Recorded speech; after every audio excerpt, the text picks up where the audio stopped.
участие сегодня в дискуссии нашей со стороны экспертов должны принять и принимают. Вот Валерий Протодиаконов, политолог, кандидат политических наук, Рита Якушева, блогер, должна подключиться, пока не вижу, Нарьяна Гаврилева и Ларион Авелев, представители Центра социальных технологий Якутии. Вот предупредил, что чуть-чуть с опозданием подключится Сергей Щебляков, заместитель мэра города Алёкминска. И Алексей Куприянов тоже подтверждал свое участие, пока не видим в эфире общественный активист. Афанасий Николаев, вот сопредседатель общественной организации «Илин», кандидат исторических наук, присутствует. И со стороны журналистов Алексея Пахомова еще нет, да? Олег Жилнин, Сусанна Рожина, Айталина Никифорова под вопросом, говорила с Сергеем Сумченко, и Дмитрий Лю, и я. Пока так. Ну, сейчас идет как бы настройка, да. Здесь, конечно, есть определенные моменты, которые я не ожидал. Первый раз с таким столкнулся, но, наверное, думаю, зрители нас простят. Но, тем не менее, первый вопрос хотелось бы задать. Дело в том, что результаты, да, я не буду, наверное, оглашать. Главное, что со всеми с ними уже все согласились. И на сегодняшний день у нас стоит вопрос. Я вот честно скажу, я считаю, что, как вам сказать, нет не победивших и проигравших. Мне кажется, здесь был выбор народа, и вот говорить, кто-то проиграл, кто-то выиграл, мне кажется, будет неуместно, с одной стороны. Тем более, если касаться Единой России, то все равно, если брать большинство, то по всей России победила партия «Единая Россия». Но, тем не менее, хотелось бы понять, чем грозит или не грозит, или кто выиграл, кто проиграл, как бы для республики, чем это, вот по моему мнению, чем это грозит. Мне кажется, ничего такого серьезного не произошло. Единственное, что произошло, что проголосовало очень большое количество народу, если говорить по годам, и народ проявил свою гражданскую ответственность. При этом, кажется, выбор сделан. Единственное, что народ у нас выбирает, как говорится, как желает, и здесь не судить нам.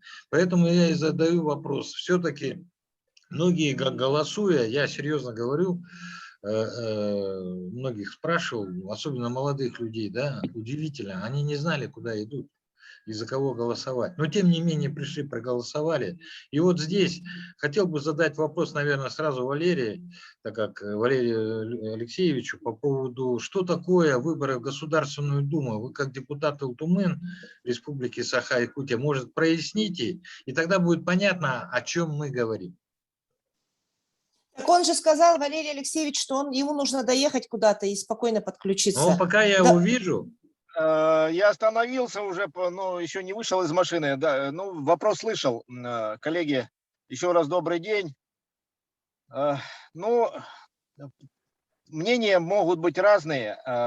Конечно, давайте так, откровенно говорить, я представлял и болел и всяко работал на Единую Россию. И вот моя задача была, вы понимаете, это партия единственная, которая, давайте говорить откровенно, на которой определяется президент в своей работе. И не только президент. Вы видели на плакате, кто стоит. Для меня это авторитеты, большие авторитеты. И Шойгу, лучший министр обороны, и Лавров, лучший, я считаю, который у нас был когда-либо министр иностранных дел.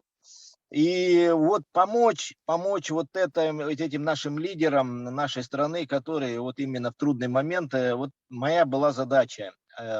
Я даже не буду спорить сейчас, мы не будем пересказывать, какие там программы и так далее. Вот для меня это ответственный момент был. Ну, теперь о том главный вопрос, который всем волнует, а почему такой, не очень результат, к которому мы привыкли, показывает Единая Россия. Ну, вы знаете, все когда-то меняется. И самое главное, вы понимаете, что конкурентные выборы были, действительно конкурентные, потому что, много факторов. Вы знаете, один человек сказал, да с такими козырями, как у коммунистов, пенсионная реформа, всех достало, и все не понимают, когда закончится ковидная ситуация и так далее. Конечно, партии власти будет очень сложно на выборах. И так и получилось, очень сложно. Но опять же вы скажете, а как же другие территории, другие как же проголосовали вот так нормально, скажем, как обычно или как угодно, там поддержали. Валерий Алексеевич, а можно вопрос, вот чтобы Да. так сильно не нарушать, вот не растекаться, это Да. самое, да, очень долго. А скажите, вот сегодня таки Данчикова проходит или нет? Ой, это решает партия, это политсовет. Вы знаете же, я Нет, беспартийный. Я беспартийный, я не могу знать таких вещей. Я поддерживаю партию, я поддерживаю президента. Я понимаю сейчас, еще раз говорю, вы скажете, ну это общие слова, это слишком масштабно. Ну все остальное детали. Давайте разберем, попробуем эти детали. Я сам же вот захотел поучаствовать, чтобы услышать умных людей и тоже сделать выводы, потому что я для себя вывод сделал. Надо мне работать лучше, как депутату. Больше и лучше работать, заслужить доверие людей. А то мне говорят, Валера, ну ты нормальный, а там ненормально. Я не знаю, у меня все, кого я знаю, депутатов нормальные. Вот. А поэтому Ты проиграла или выиграла, а? Все-таки. Единая Россия? Ну да, потому что все говорят проиграла. Ну, я имею в виду оппонента. Вы знаете, в той сейчас ситуации, которая находится, я вам перечислю, это очень серьезно, пенсионная реформа. Ну, то есть не пинать сейчас Единую Россию, но только ленивый может не пинать. И так и делает. Ну, а вы представьте еще, я же не говорю там Навальнята там или еще, сейчас не будем об этом. Ну, мы же все знаем, это не секрет, что американцы там и так далее, кто бы там это, они заинтересованы в проигрыше партии власти. Они заинтересованы в смене Владимира Владимировича Путина. Они с ним никак не могут справиться. Они не понимают, что с ним делать и с его командой. Ну, как это сделать? Военным способом этого нельзя. Это сделать только можно изнутри. Это была попытка очередная. И то, что Единая Россия выстояла, и у нас в Якутии выстоял. 1% проиграли. Порядок, нормальные конкурентные выборы. Вот. И вот эти все сейчас нападки, сейчас на СН Сергеевича, я вам сразу скажу, что ну, беспрецедентно. Даже в советское время не стоял вопрос о мосте. Беспрецедентно. Даже в советское время не было такой мощной программы переселения из ветхого аварийного жилья. 65 миллиардов. Мы больше всех из регионов получили деньги. Ну, с расчетом на одного человека на душу населения. Денег. Это в Нерюнгри вообще не осталось ни одного, по-моему, все аварийное жилье переселено. Жатай переселено. Я еще раз говорю, что не будем сейчас удавляться, вернее, я не смогу перечислить конкретные цифры, факты, да и не надо. Мы все понимаем, что город развивается, растет невероятно. Ну, ко мне приезжали голубые береты, у меня останавливались, я их в порт вез. Это знаменитый ансамбль афганский. И что? Они говорят, да мы не узнаем, я их по Лермонтову повез. Там деревяшки двухэтажные были. Они говорят, мы помним. Валерий Алексеевич, давайте от повестки немного не отходить. У нас участников много. Да, все, вы задаваете вопросы. Да, мы еще к вам, да, еще будем общаться. А пока давайте перейдем. Хотелось бы услышать мнение вот наших других приглашенных участников. Кто из вас может быть первым? Вот Валерий Степанович или Афанасий Алексеевич сейчас? Слышно, видно? Не слышно. Да. Я пока временно отключусь. Тут звонок пришел.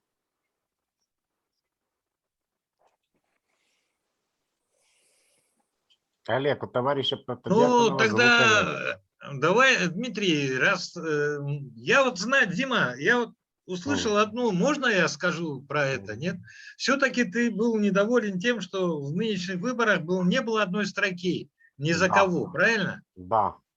Вот эта позиция, она, как бы, я так понял, у тебя была принципиальной, да? Или все-таки это что-то новое? Или, может быть... Нет, все-таки человек должен иметь право, если ему не нравятся как бы депутаты, да, вот кандидаты, то есть, он должен иметь право сказать, что нет, ребята, вот никто из перечисленных меня не устраивает, правильно? Он должен иметь такое право. А у человека остается как бы два варианта. Либо просто не ходить, либо голосовать за того, кого он как бы не хочет выбирать. Ну, это же тогда и сыграло роль вот этого, как говорят, протестного голосования и так далее. Дмитрий, а Вот, ты как можешь это прокомментировать? Ты тоже с этой позиции? Людям нет, не ну, дали проголосовать против всех, поэтому они проголосовали, ну, как им захотелось. тут есть такое, давайте вспомним, да, вот весь этот год, сначала буквально, да, у нас во всех соцсетях, во всех СМИ все время шла такая как бы прогрессивная идея, пусть хоть черт, но не единая Россия. Да? Было такое? Ну да, Когда, было. говорю, слова партия жуликов и воров, это считалось как бы как комплимент даже, да? Что только не говорили про единую Россию. Ну, значит, кто-то сделал выводы и не проголосовал за единую Россию, но проголосовал за коммунистов. Я То есть- могу здесь дополнение сделать. У нас новые участники подключились. Макар Макарович Яковлев, заслуженный юрист России, профессор СВФУ, подключился, но вот пока без видео, да. И еще кто... Да, подключился. Стало 10 человек, но новый вроде только Макар Макарович. Хорошо? Угу.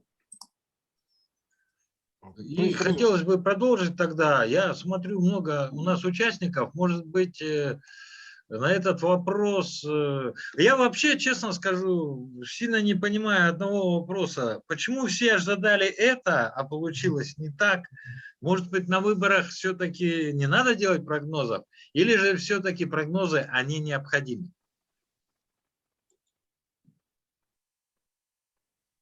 Но без прогнозов просто неинтересно, да?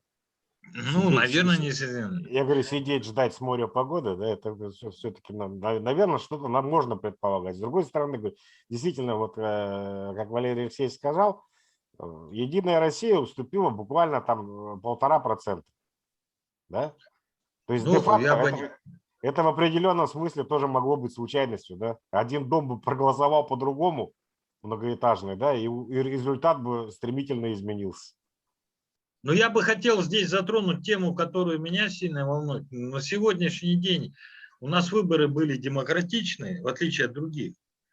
То есть было несколько видов голосования и так далее, для подсчета голосов. Или же все-таки это все, как некоторые говорят, все это так. Факты вбросов, говорю, не зафиксированы ни одной из, как бы, никем из участников. Серьезных нарушений не выявлено. О какой недемократичности можно говорить? Ну, Можно тогда... было, говорю, можно было за выборами следить в прямом эфире, сидеть просто вот и прямо по участкам смотреть, да? По крайней мере, по наиболее крупным. Что тут может быть недемократичного? Ну, я вот прошу прокомментировать, кто желает, прямо я не буду уж настаивать, раз подключились, наверное, у кого-то есть на этот вопрос свое мнение. Но я могу только одно сказать, да, существовали противники такого голосования, были нарушения в плане там, регистрации, нерегистрации, технические ошибки. Но, тем не менее, голосование состоялось. И вы знаете, да, последнее мнение одного из политологов России, к сожалению, забыл фамилию, он сказал, что Якутия самая демократическая республика насчет выборов. Такой чистоты еще никто не видел по всей России, потому что в остальных регионах это сопровождалось достаточно интересными, так скажем, скандалами или как нарушениями. И вот в этой связи, конечно, хотелось услышать ваше мнение. Я считаю, что такого вида голосования все-таки какое-то множество ввело в нашу жизнь, да, плюс нет строки ни за кого, мне кажется, поэтому это сыграло такую роль интересную. И тем более мы оказались, так скажем, в открытом пространстве. Я честно скажу, я привык же, у нас все время диктатура, та или иная бывает и была. А здесь на выборах ты решаешь сам, что тебе нужно и так далее. Хотя многие говорят, что коллективы вывозили, голосовать, т.д., п.п. Ну, я утверждать не буду, но тем не менее тайна голосования была соблюдена, и поэтому Олег, хотелось бы узнать ваше мнение. Да. Давайте приглашенных наших экспертов послушаем, пожалуйста.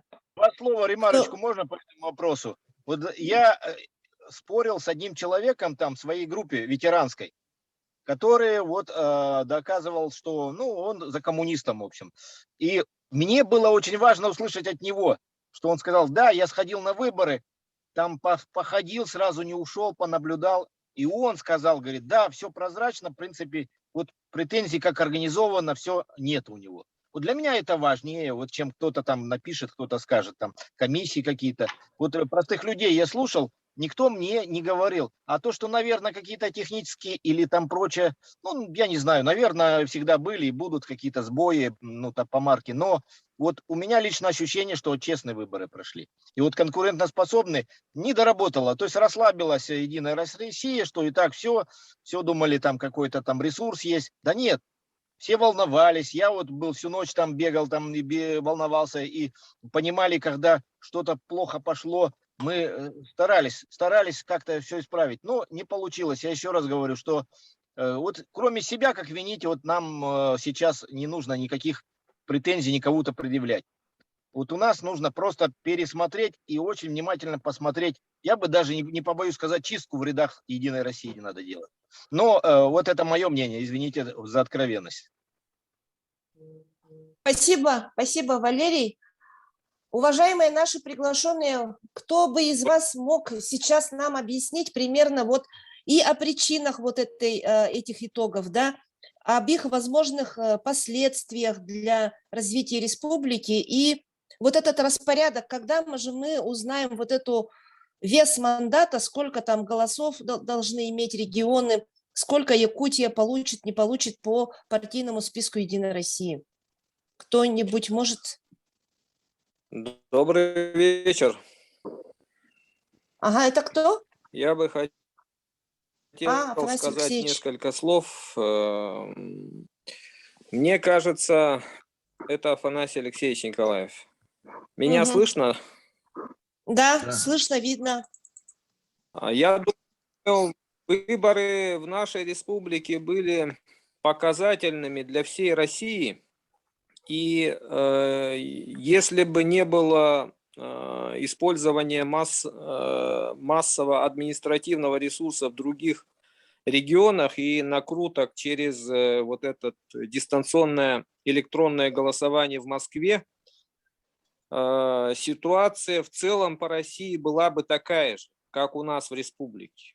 И поэтому к нашей республике такое внимание, и это не вина там Айсена Николаева, там, Единой России, вот местного отделения, как некоторые пишут. Это реальное соотношение сил в целом по России. У нас в Якутии это отражено. Ситуация в целом по стране очень сложная. Мы недопонимаем того, что с 2014 года мы живем в условиях военного времени. И в условиях военного времени, понятное дело, начинается проблема. Мы пока не ощущаем только за счет того, что относительно высокий уровень жизни поддерживается за счет кредитов. Год назад была такая информация, что жители Дальнего Востока, у них высокая закредитованность, и мы все должны порядка 1 триллиона рублей. Мы же видим, как там размножаются разные вот эти микрофинансовые организации. Только за счет этого относительное благополучие у нас в республике. И, конечно, вот летние события, пожары, коронавирус, резкий рост цен вызвали то, что на этих выборах подали больше голосов за коммунизм.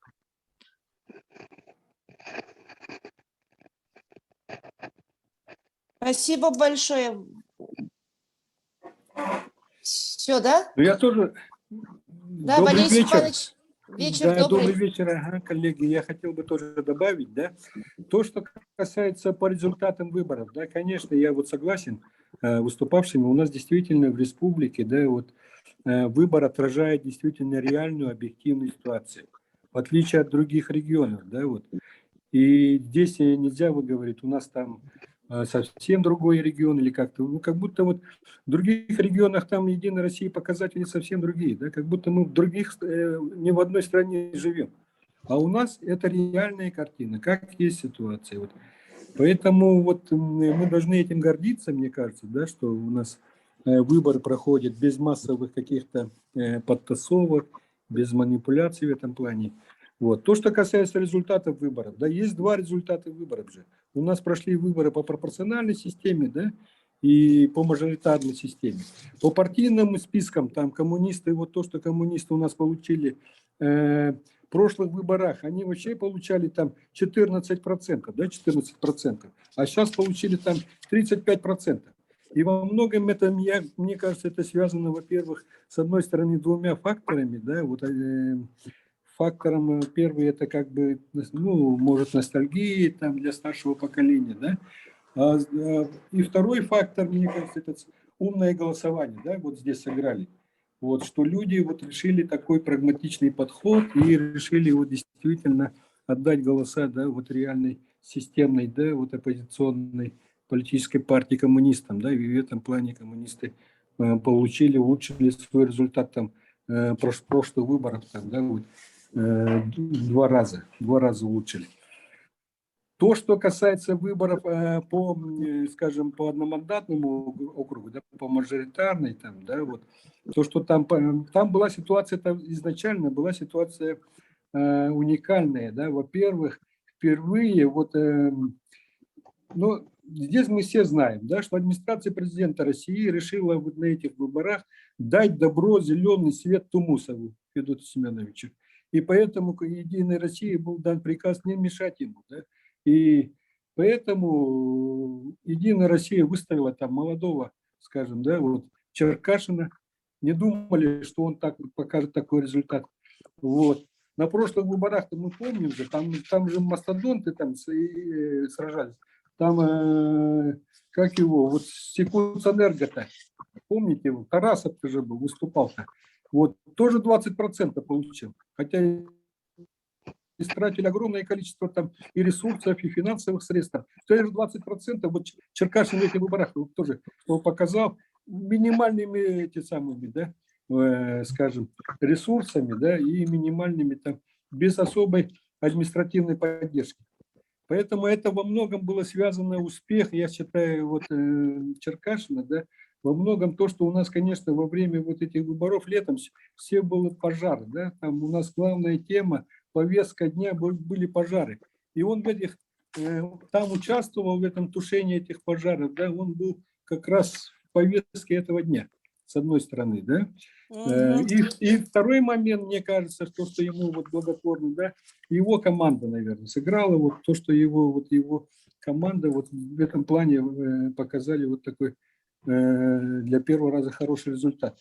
Помним, мы же там на прошлых выборах там Мосов тоже же участвовал уже, да, вот, и он тогда получил там 15, по-моему, процентов, вот, 15%, а сейчас он получил 21%. И, конечно, да, там третье место, да, по-моему, третье место там, после Тумуса. Но Тумусов же проиграл из-за того, что он был уверен, что он уже выиграл, что ему никто не будет мешать, что ему дали допуск, там, что это зеленый свет. Он считал, что победа у него в кармане. Вот, поэтому, конечно, вот его в этом плане, да, вот его это подкачало. И с другой стороны, конечно, может быть, и время прошло, да, и вот люди устали, может быть, да, что он уже 3 срока подряд сидит там. Да. Вот, и хотели, может быть, там поменять в этом плане, да, вот. И поэтому, мне кажется, вот такие результаты. Что касается каких-то выводов, да, конечно, главный вывод первый, это то, что у нас, в отличие от других выборов, у нас в этом уже будет представительство, да, наших кандидатов, там в Госдуме будет побольше будет. Это главное, да, вот достижение этих выборов. Вот.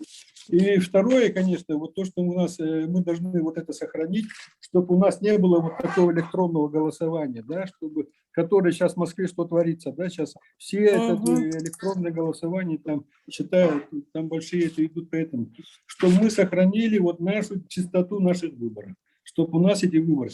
И третий вывод, я считаю, главный вывод, это вывод для кандидатов, да, нельзя вот так упиваться там, например, вот раньше ты получал больше процентов, например, да, сейчас уже, где были же такие мастодонты же, и вот Егор Жирков, Кырджигасов там были, да, они все растеряли свой электорат, полностью растеряли свой электорат, вообще мало получили процентов голосов.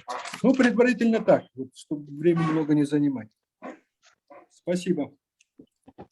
А можно Спасибо задать большое. вам вопрос по поводу, вот все-таки, по-вашему, выборы необходимы или же все-таки можно решать эти вопросы и без народа? Выбор необходимый, выбор обязательно необходим. Нельзя от этого института не отказаться. Ну, мы же от Конституционного суда вроде хотели отказаться, правильно? Конституционный суд все-таки это, скажем так, больше символ. Вот, Олег, ты в курсе, сколько раз в год заседает Конституционный суд? Мгм. Ну, Меньше 10. понятно. Не, ну, А чем больше... зарплату, тем не менее, они получают каждый месяц и настоящую судейскую. Ты Понятно. представляешь, насколько нам это удовольствие обходится просто? А ты хочешь сказать, что Государственная Дума меньше? Нет, Или- Государственная Дума хотя бы что-то решает. Конституционный суд – это просто символ. Если он нам нужен, давайте их нарисуем на картине и повесим. Это будет дешевле, а эффективность будет та же самая. Понятно. Жду следующих мнений. Просто я что-то навязываюсь, мне уже это неудобно. Уважаемые наши гости, участники, пожалуйста, поактивнее, кто желает высказать свое мнение, ждем. Ну, Пока ждем, да, Я- хотел... Олег, Да. я просто маленькую ремарку. Я извиняюсь, что я обязательно понимаю, что всем надо сказать, я буду молчать. Но все-таки я скажу, что не согласен тем, что в других регионах там все нарисовали. Вот берут и рисуют. Если бы все рисовалось, мы бы проиграли и не переживали. Вы поймите, что все вот эти байки про рисование голосов, я не в это сам изнутри стараюсь смотреть, хожу, не ленюсь. Всегда в штабе, везде. Я не вижу никаких рисований. Идет честная, нормальная борьба. Я думаю, что давайте не будем обижать другие регионы, что у них там все там типа подтасовки, какие-то рисования. Есть, наверное, вбросы, только еще не выяснили, в чью пользу эти бросы. Но сейчас не будем пока вот обижать другие регионы. Давайте вот наберемся терпения. Здравствуйте, слышно, да, меня? Олег, слышно, да? Да, слышу. слышно. Ага. Значит, ну мы вдвоем, да, выступим вначале я. Меня зовут Нарьяна Гаврилева. Я, в общем, редко участвую в заседаниях экспертного клуба, но мы больше эксперты по сообществам от сектора общественности, некоммерческий сектор, и в области, ну, психологии, да, политической психологии. И вот, ну, это вот, я бы сказала сначала свои выводы, да. Во-первых, конечно, я с Валерием Алексеевичем согласна насчет чистки, да, потому что все-таки мы не первый, в общем-то, раз в выборах, и работали, как бы я лично, и на стороне оппозиционных штабов, и на стороне, как говорится, властных. И когда очень громоздкая система, она всегда проигрывает. Ну, вы сами понимаете, да, элемент вот это, когда много всего, партхозактив, там штаб на штабе, очень много структурных подразделений, конечно, там теряется. В этом плане, когда ты в системной, несистемной оппозиции, конечно, всегда работает, ну, в чем-то легче даже, потому что народу меньше, согласований, самое главное, меньше, не надо 100-500 раз бегать там и так далее. То есть в этом плане, что, ну, запрос на какую-то мобильность вообще аппарата, оперативность, мы беспартийные, на самом деле мы вообще независимый совершенно центр, да, мы и не должны быть на стороне какой-то партии, да, но в принципе мы это просто видим как специалисты, да.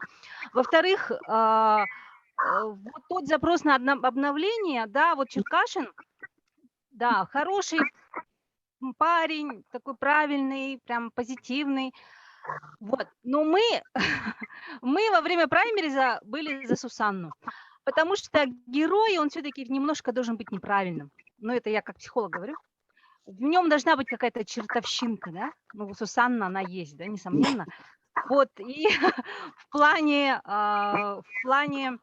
вот, ну, ноунейм, поздно, да, пожары, он там, в принципе, да, хороший парень, и команда у него хорошо сработала, и голоса набрали. Но, во-первых, все равно поздновато, все равно его начали раскручивать, и, ну, возможно, это проект «Принц», да, он пойдет там на Ил-Туме, на следующие выборы, да, но в этом плане это сыграло в минус, ну, вот, к сожалению, или к счастью, не знаю.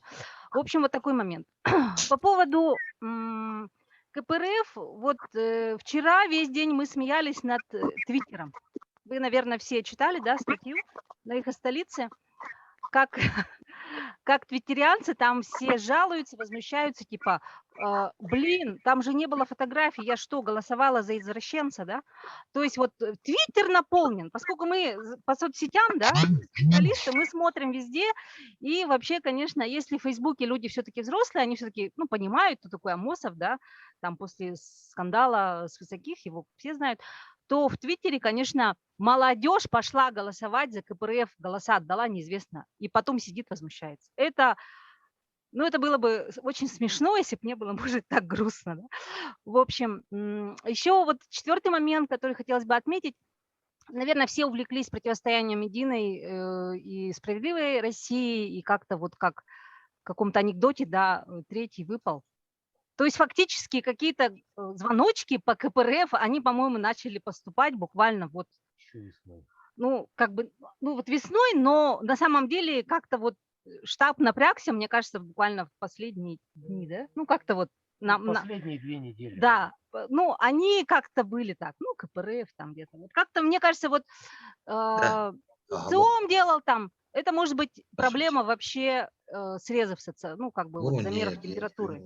Возможно, в этом тоже, потому что, мне кажется, объективную информацию вовремя генералитет не среагировал, что ли. Ну, это вот, да, штаб не вот, среагировал, потому что ну, любые выборы – это война или игра в войну, да? И поэтому, а в любой войне важна разведка. Что делает противник, как делает противник. Ну, Валерий Алексеевич, как человек военный, наверное, меня поддержит в этом плане.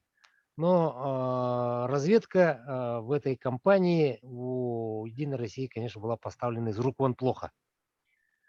И да, получилась ситуация, что пока две большие собаки грызлись за кость, КПРФ эту кость там под шумок раз и утащила, да.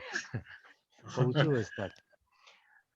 По поводу, да, вот то, что уважаемый коллега сказал, что Федот Семенович расслабился, потому что заранее все в Москве порешал.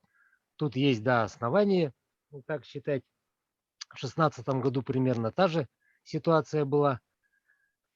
И вот у него повторение. То есть он действовал по каким-то неким шаблонам.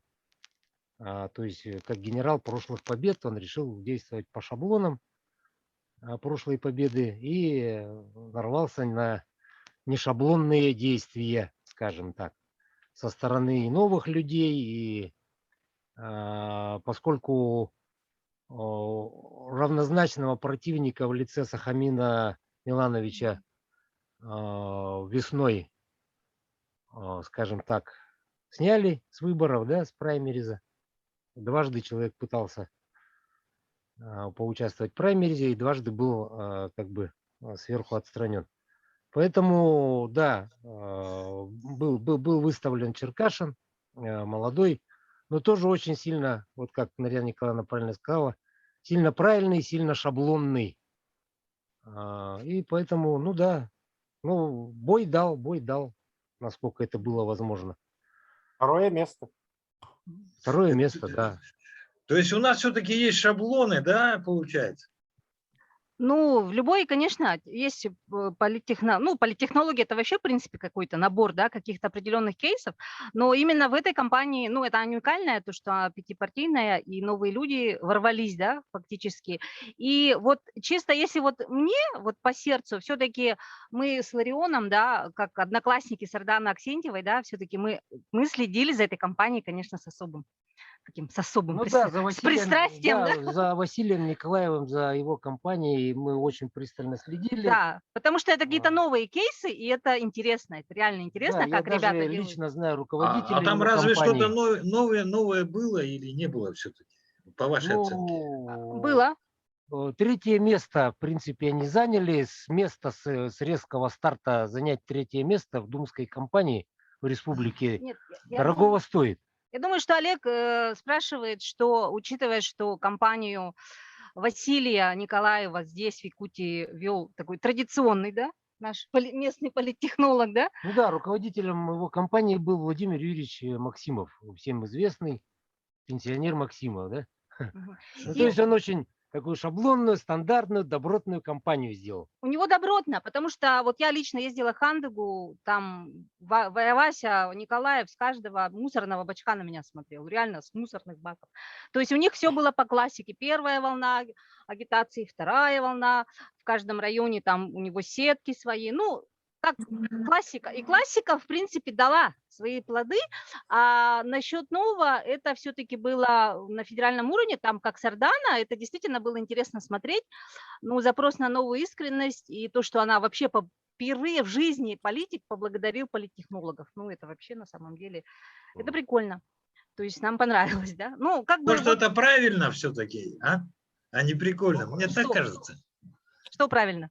Ну, правильно благодарить людей, мне кажется. Ну, мы считаем, да, все-таки.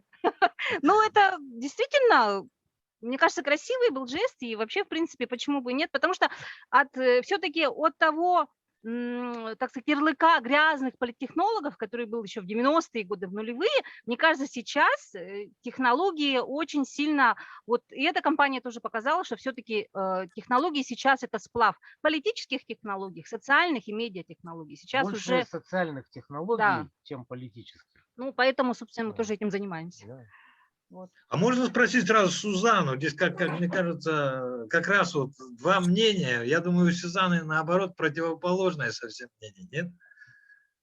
Нет, на самом деле, если продолжить тему компании новых людей, она мне, кстати, тоже очень понравилась, я тоже за ней следила. Я сама по одномандатному округу голосовала за Василия Петровича Николаева, ну, я у себя в Телеграме писала, да, почему это была никакая не мстя ни Черкашину, ни Единой России, нет, просто именно я голосовала за Николаева, потому что я в нем увидела тот потенциал, тот запрос именно той ниши людей, которая трезво оценивает ситуацию. Я принципиально не буду голосовать за КПРФ, да, у меня на это свои причины. По партийным спискам, естественно же, я поддержала Единую Россию, ну, потому что, как бы, да, как бы меня там в социальных сетях там не поливали, там, и дросня и тому подобное, но я поддерживаю политику партии, и, как сказал Лютый, да, чистка нужна, и она объективна, и, на мой взгляд, в том, что Единая Россия проиграла, виновата сама партия, потому что они уже давным-давно перестали что-либо делать для того, чтобы поддерживать свой авторитет.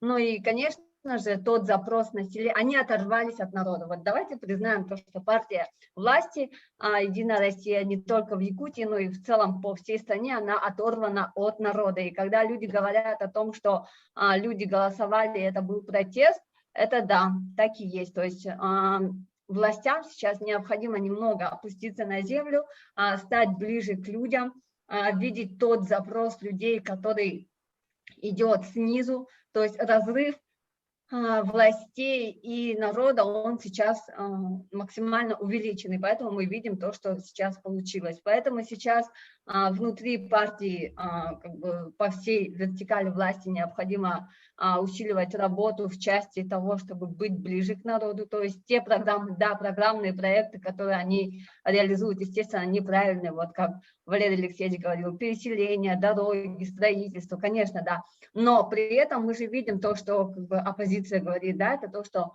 это благодарить их за это все равно, что там благодарить банкомат, то, что они выдают вам ваши деньги. На самом деле они тут в чем-то правы, на самом-то деле. Они государство, как бы они должны обеспечивать это все это, да. Но быть ближе к народу. И вот в этом плане вот эту нишу, которая образовалась между властями и населением, как раз-таки в какой-то части заняли КПРФ и новые люди. Но за КПРФ пошли в основном те, кто были более радикально настроены к властям, да, которые как бы именно хотят резких перемен, сиюминутных, ну то есть прям вот, чтобы мы проголосовали, и чуть ли не завтра у нас там по щелчку все поменялось. Но такого, естественно, никогда не будет, все будет постепенно, но мы зато показали то, что есть недовольство. Недовольство есть, и сейчас необходимо как раз-таки работать над этим недовольством, видеть и слышать то, что хотят люди, то есть это очень показательно, это, знаете, как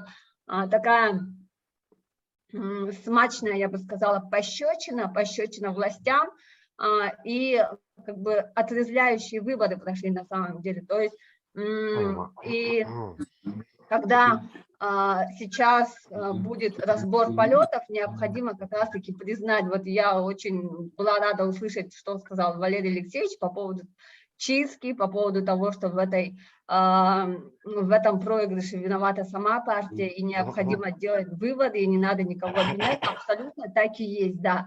То есть те минусы и просчеты, которые были за все это время сделаны, ну, как бы, что посеешь, что и пожнешь, ну, грубо говоря, да. Вот, а если говорить по отдельным кандидатам, то, да, мне очень сильно во время всей этой кампании импонировал Николаев, который Василий, поэтому я за него и проголосовала. А что касается Черкашина, да, естественно, после того проигрыша, ему я, естественно же, как бы очень, как бы это правильно сказать-то, да, точила нож вместе, можно так сказать, да. Но потом я поняла, что как бы, а зачем ходить и там брызжать и пытаться что-то делать, если как бы, ну, проиграла, ну, как бы, всегда есть взлеты и падения, ну, это жизнь, поэтому, в принципе, когда, допустим, мы с ним записывали интервью, я видела, да, то, что люди говорят, вот, тебя купила ядросня, ты там слово ядросня, пиаришь Черкашина. На самом деле, как бы я могу сейчас сказать, что это была моя психотерапия, мне необходимо было отпустить эту ситуацию, мне необходимо было отпустить эту обиду, которая у меня была. И она, кстати, мне очень помогла. То есть вот тот разговор, который у нас состоялся с Петром Черкашиным, когда я его увидела уже не кандидатом, а просто обычным человеком, и когда мы с ним поговорили, он такой же человек. И, в принципе, мне кажется, что он, как бы, если дальше пойдет, ну, он сейчас молодой, конечно, да, 88-го года, молодой. И, в принципе, вот если говорить про кандидатуру Петра Револьдовича Амосова, да, кстати, у него сегодня день рождения, юбилей,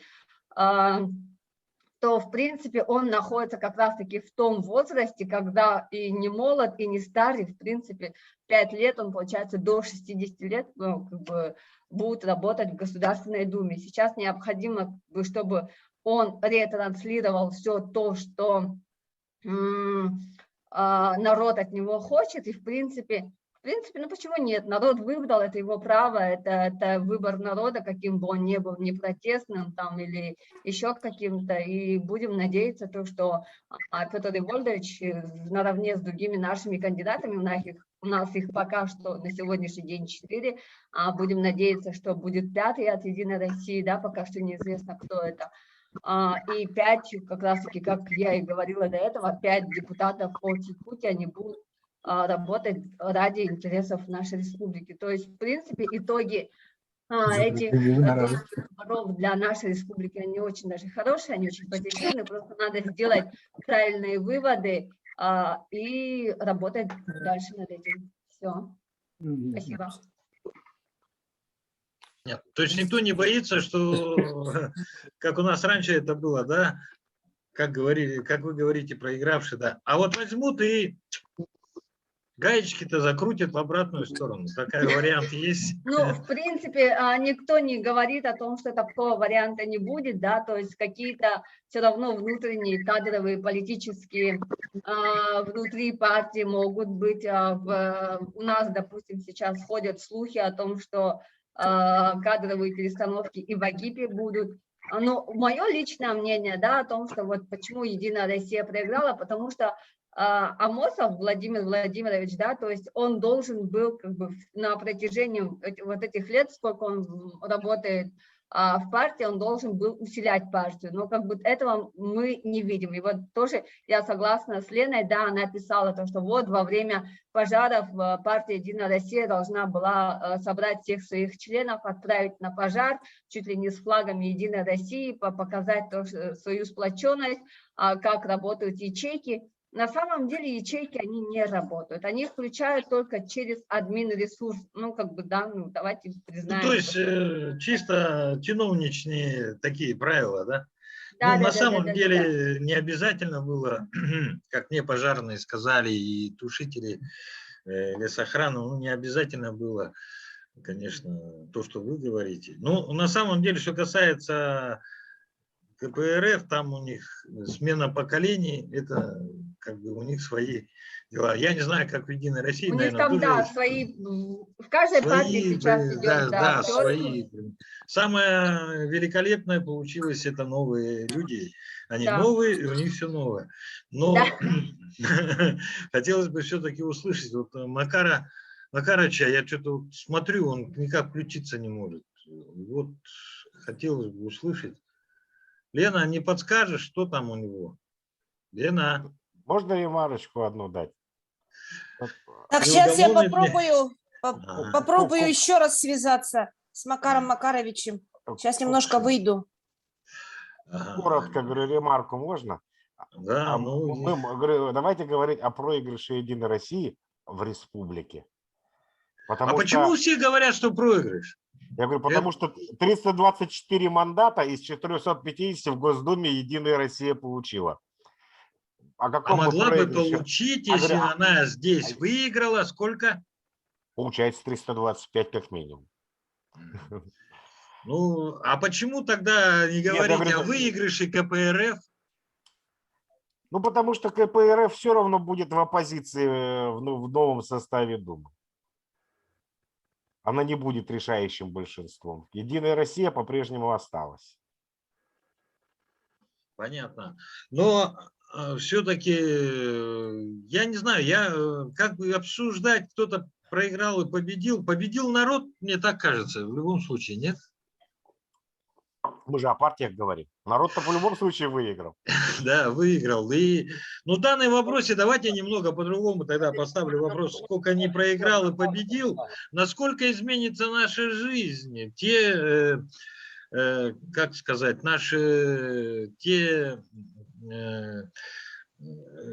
то, что наметил Эндерхан по развитию республики, насколько это может измениться или нет? Я правильно, Дмитрий, тебя понял? Я не думаю, что что-то будет всерьез сильно меняться. Так скажем. Ну, республика может без... Ну, извини меня, вот то, что здесь как бы у нас в Госдуму прошел кандидат по одномандатному от коммунистической партии, да, это не значит, что сейчас из ДП погонят членов партии Единой России и наберут коммунистов, правильно? Но я-то имел в виду, как бы, есть же понятие курса нашего Эндерхана, и есть понятие федеральной власти, и есть понятие распределения... Я думаю, Айсен Сергеевич просто по итогам выборов сделает определенные выводы, внесет коррективы. То есть и это говорит непартийный журналист, я правильно сказал? Совершенно непартийный, прямо скажем. Ну, вот видите. Потому что Айсен Сергеевич уже доказал то, что он внимательно следит, так скажем, держит руку на пульсе своего народа. И не отреагировать на результат выборов он не может. Выводы будут сделаны. Какие, извините, я понятия не имею, но то, что что-то будет меняться, это уже гарантированно. До конца года, я думаю, мы это все увидим. Ну, давайте посмотрим, у нас уже сейчас ушел глава Мирнинского улуса, ну, района, вернее. Сейчас готовятся передвижки в Агипе, то есть в плане внутренней политики, руководства администрации, Все включили. правительства. Ну, вот это как раз-таки является тем ответом на те вызовы и те перемены, которые, скорее всего, сделает Арсений Сергеевич по итогам прошедших. Это начало. Ну да, это поначалу, естественно, это начало только, а потом уже пойдет дальше. Я не знаю, я просто знаю только одно, что, о чем вы говорите. Я-то думаю о результате. То есть у нас слишком много бумажной и чиновничьей бюрократии, да, а результата нету, согласитесь, да. Слишком много лет уже говорим об одном и том же, и поэтому, Самое мне смешное, кажется... можно отметить, что все застревает не наверху и не внизу, все застревает в среднем звене, на уровне начальников отделов и так далее. То есть, сверху это, говоря, по мнению Дмитрия, это Единая Россия все-таки, да? Нет, тут дело в том, что, вы понимаете, вот, например, если взять пример, большевики сначала сделали партию, да, потом победили, потом стали чиновниками, а у нас чиновники сами пришли в партию. То есть они уже с местом пришли туда. Это новая... Коллеги, Ага. коллеги, извините, да, вот включил же ты, да, Олег Макара Макаровича? У него вот отметки стоят, микрофон и камера. Здравствуйте, вечер добрый. Слышно, Макар Макарович, вечер добрый. Значит, я начну с Бориса Николаевича Ельцина. Его период, он ни в какой партии не состоял. И говорил, я не хочу своей персоной повлиять на партию. Потом его период губернатора или руководителей субъектов, они, значит, не возглавляли партию. Сейчас, наоборот, получился паровоз. Человек и не идет в Думу, но принимает активное участие. Чему я это говорю? Потому что стали путать, где государство, где партия. Когда партия начинает возвышаться над государством, это, конечно, чревато плохо. Поэтому это очень плохая практика, очень плохая технология, когда вот напрягают, когда паровозом проводит губернатор, руководитель субъектов. Они не отличают, губернатор – это государство. Видите, как получается? Они путают с партией. Вот большая ошибка. Вот. В последнее время, как пришел Путин, вот так стало. Потому что Путин, конечно, сам юрист, прекрасно знает технологию, специально пустили в выборах сотни партий, которые бесполезны, 5% не наберут, это прекрасно знает, чтобы путать. Это специальная технология. Вот то, что выборы прошли у нас в республике, это отражает состояние России, в целом России. Вообще, если по-крупному, борьба идет между, значит, левыми и капиталистами, неолиберализмом. Вот поэтому в нашей республике практически не голосовали за ЛДПР как партию и за «Справедливую Россию». Практически не голосовали. Потому что тут действительно борьба идет между двумя системами. Как дальше должна будет развиваться Россия? По Конституции, что интересно, у нас государство не должно вмешиваться в экономику. Это страшно. Нигде, ни в какой стране, да? Государство всегда вмешивается в экономику. Потом везде, в любой стране, стратегические ресурсы являются государственной собственностью. У нас все частное. Поэтому появились у нас сотни олигархов, миллиардеры долларовые и так далее. Вот я читал интервью Сандоминовича. Он пишет, что Путин, значит, победил олигархию, говорит, свел на них вообще на ноль. И коррупцию. Ну как это так? Это он будет руководителем, допустим, администрации президента. У нас же коррупция процветает. Надо читать международные нормы же. Вот. В каком месте мы находимся по коррупционности. И в каком месте по олигархии мы находимся. Вот в чем дело. Вот, поэтому вот эти выборы прошли не только... Вообще я хотел бы сказать, тут глава нашей республики, если по большому счету, конечно, да, ни при чем. Вот. Но если Владимиров тоже тут ни при чем, самое главное, тут все-таки Россия идет не по правильному пути. Вот в чем дело. Если мы так дальше еще будем, посмотрим, я вам гарантии даю, никакого развития не будет. По инновациям, по производству мы занимаем последнее место почти в мире. Вот в чем дело. Поэтому как-то надо будет все-таки всем этим партиям и так далее найти общий язык ради интересов России. Вот. И выборы прошли у нас самые честные. Я никогда не верю, что Чечня, я работал в Кавказской республике, почти во всех Кавказских республиках работал. Знаю их психологию. Вот, знаю их, вообще изнутри знаю. Вот. Там 99,9 никак не может быть. А может быть 101%. Хочу даже перебивать, но вы такого не бывает. Говорите, что у нас на последнем месте. Я могу доказать, что у нас технологии развития, Россия не на последнем месте. Зачем так говорить? Коррупция была и есть всегда.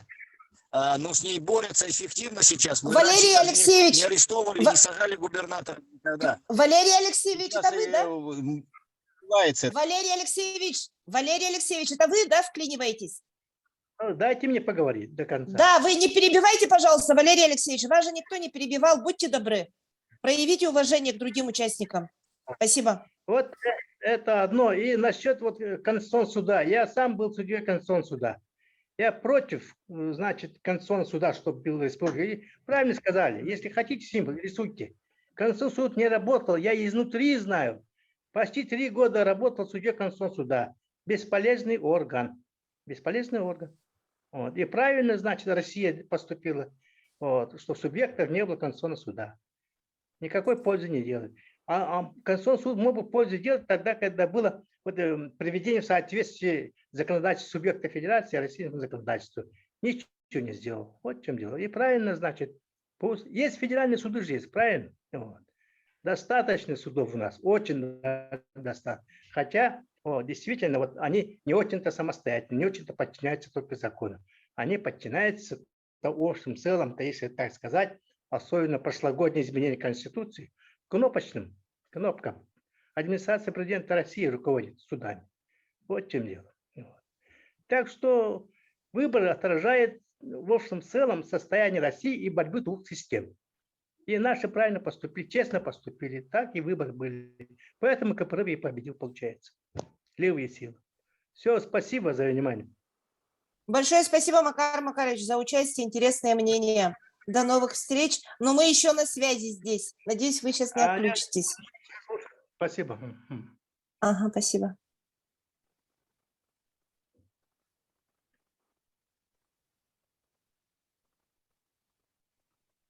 Олег?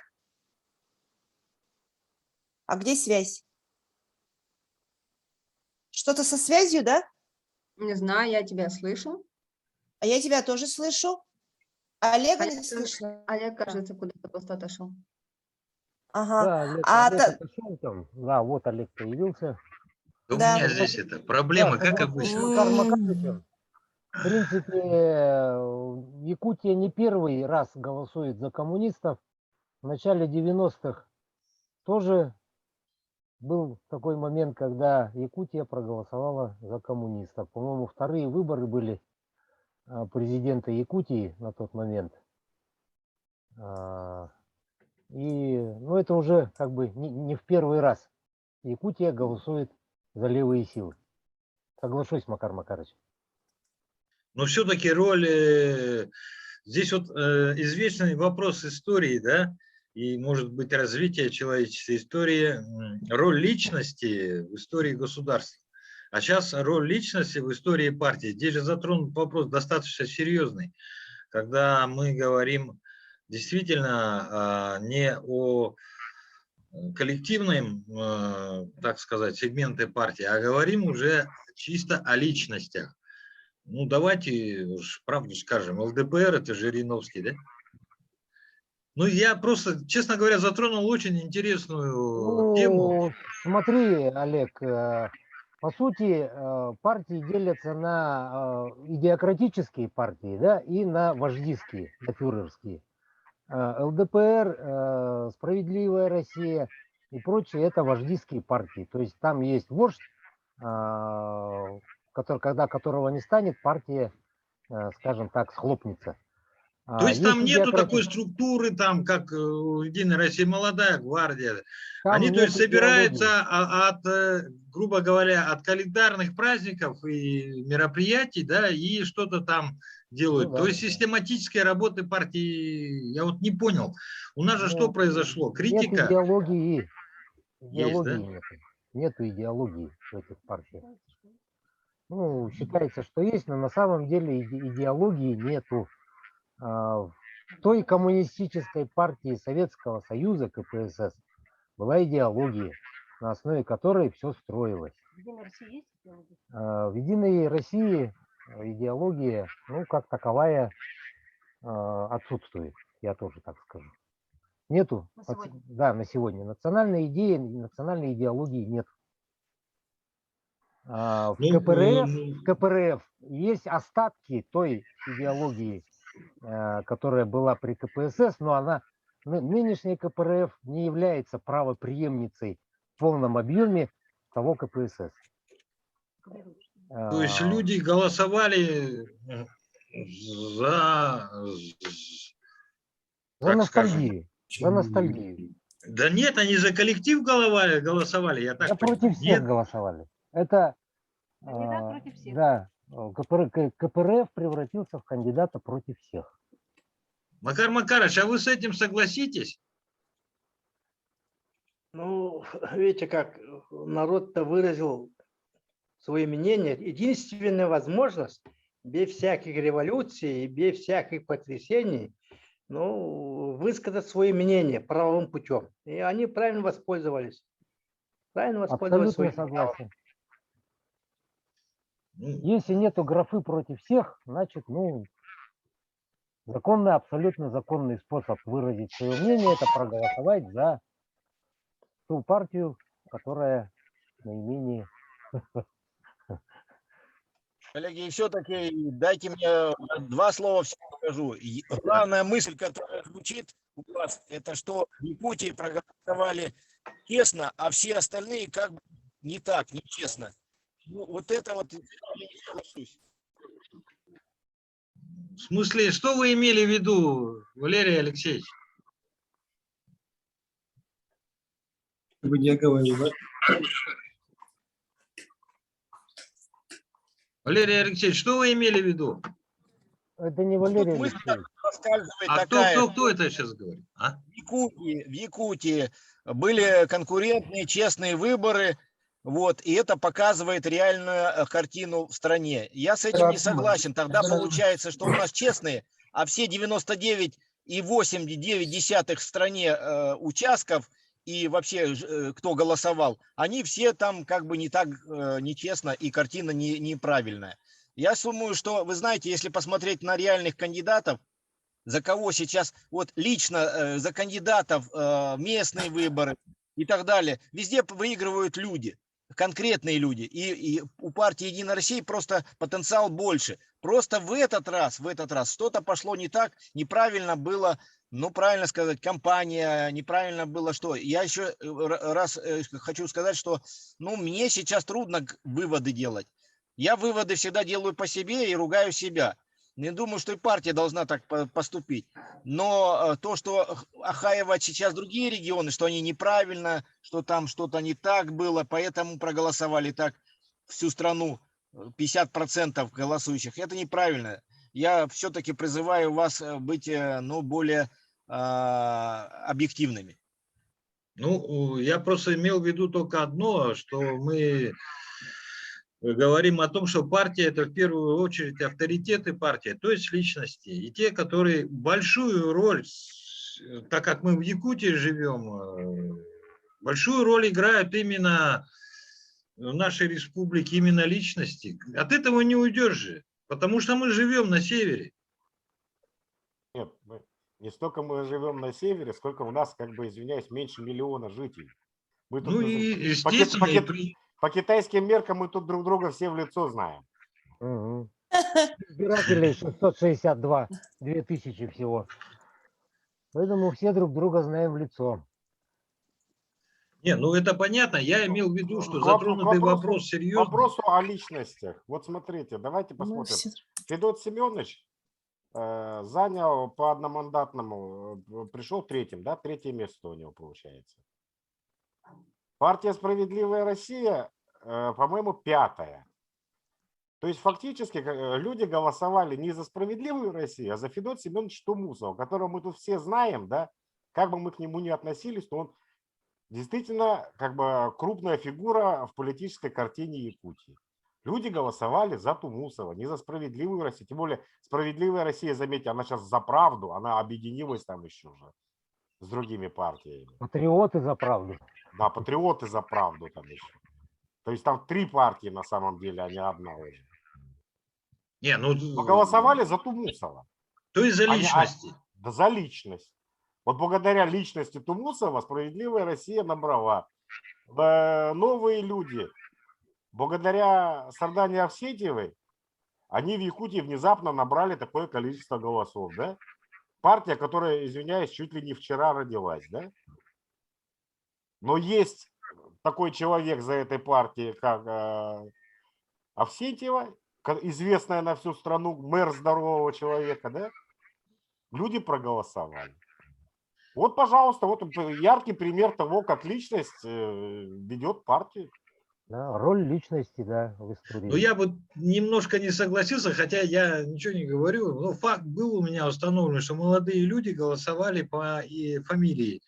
И самое интересное, вы сейчас удивитесь, фамилия Амосов, Максим Кирович, им было лучше, они по нему и проголосовали. Как вам на этот вопрос? Ну, Я тут про молодежь. Олег, Я Олег, за нашу Олег. молодежь я боюсь говорить просто. Понятно. а я тогда Ну, вот ну. хотела бы, Олег, если ты говоришь, что молодежь голосовала именно за фамилию Амосов, то есть надо Ну, было не везде, партии не «Единая», везде. партии «Единая Россия» выдвигать, что ли, Владимира Амосова, именно которому я вменяю в вину плохую работу, недостаточную не только на выборах, а вообще в мирной жизни. Могу об этом подробнее, но чуть попозже. Ну, Судя по мы же не реакции в обвинять Твиттере, решили Олег, здесь.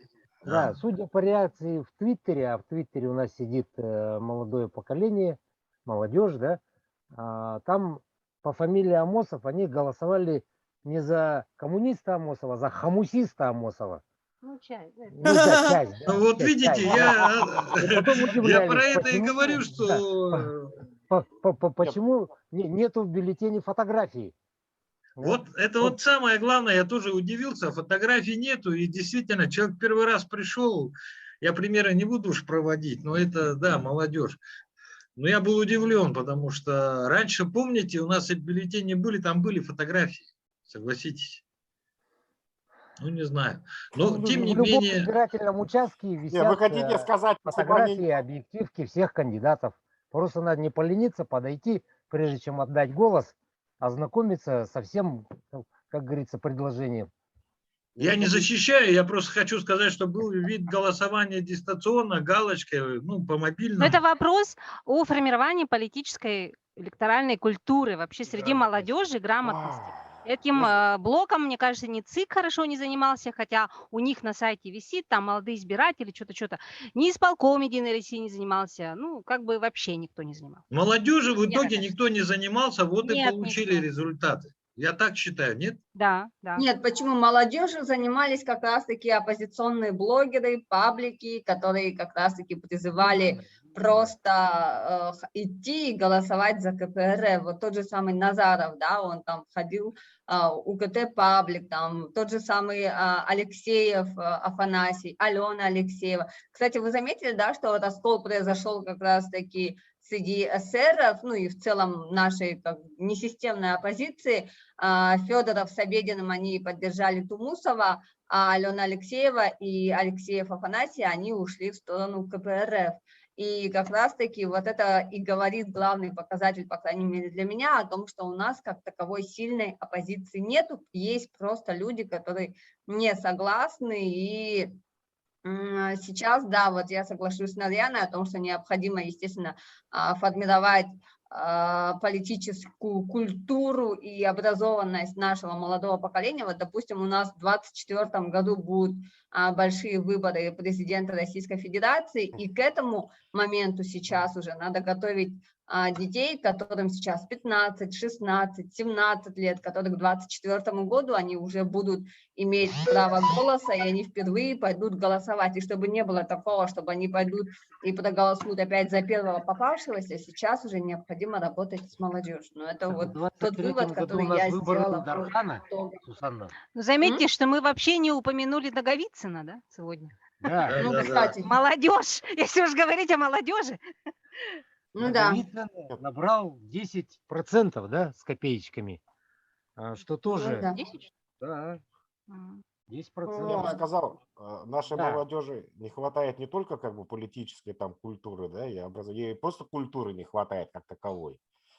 И не Так только что молодежи. Да, Ой, не может, только молодежи. может с этого начать. Да, не Ну а кто только в этом виноват на самом деле? В этом виноваты взрослые, мы с вами, и то, что мы как бы не работаем с молодежью. И все. То есть как бы нельзя сказать, то, что вот молодежь у нас такая плохая, соответственно, получается взрослые Нет. плохие, Она которые- неплохая, она не образованная. Дима, с тобой немножко не соглашусь, потому что наоборот у нас молодежь во многих вопросах и лучше нашего возраста, нашего поколения разбирается, и очень даже есть, мне кажется, у нас наоборот очень хорошая молодежь. Она активная, в отличие от нас. Да, активная, да, Но дело активная, тоже- продвинутая. Дело в том, что к активности Но- еще бы хороши знания, понимаете? Когда человек как бы очень активен, но маловато знает, это очень плохо. Это даже, можно сказать, страшно. А вот, А мы Нарьяна, вы знания не хотели... передаем. Вы хотели про Наговицына, да, комментарий сделать или как? Или я прослушала что-то? Не, ну просто что про него вообще ничего не сказали, а он же Яблоко, Навальнист там и так далее. То есть фигура тоже интересная, по сути. Не, Хотя, ну в я знаю, что принципе, многие она... за него голосовали, да. Было Да, такое.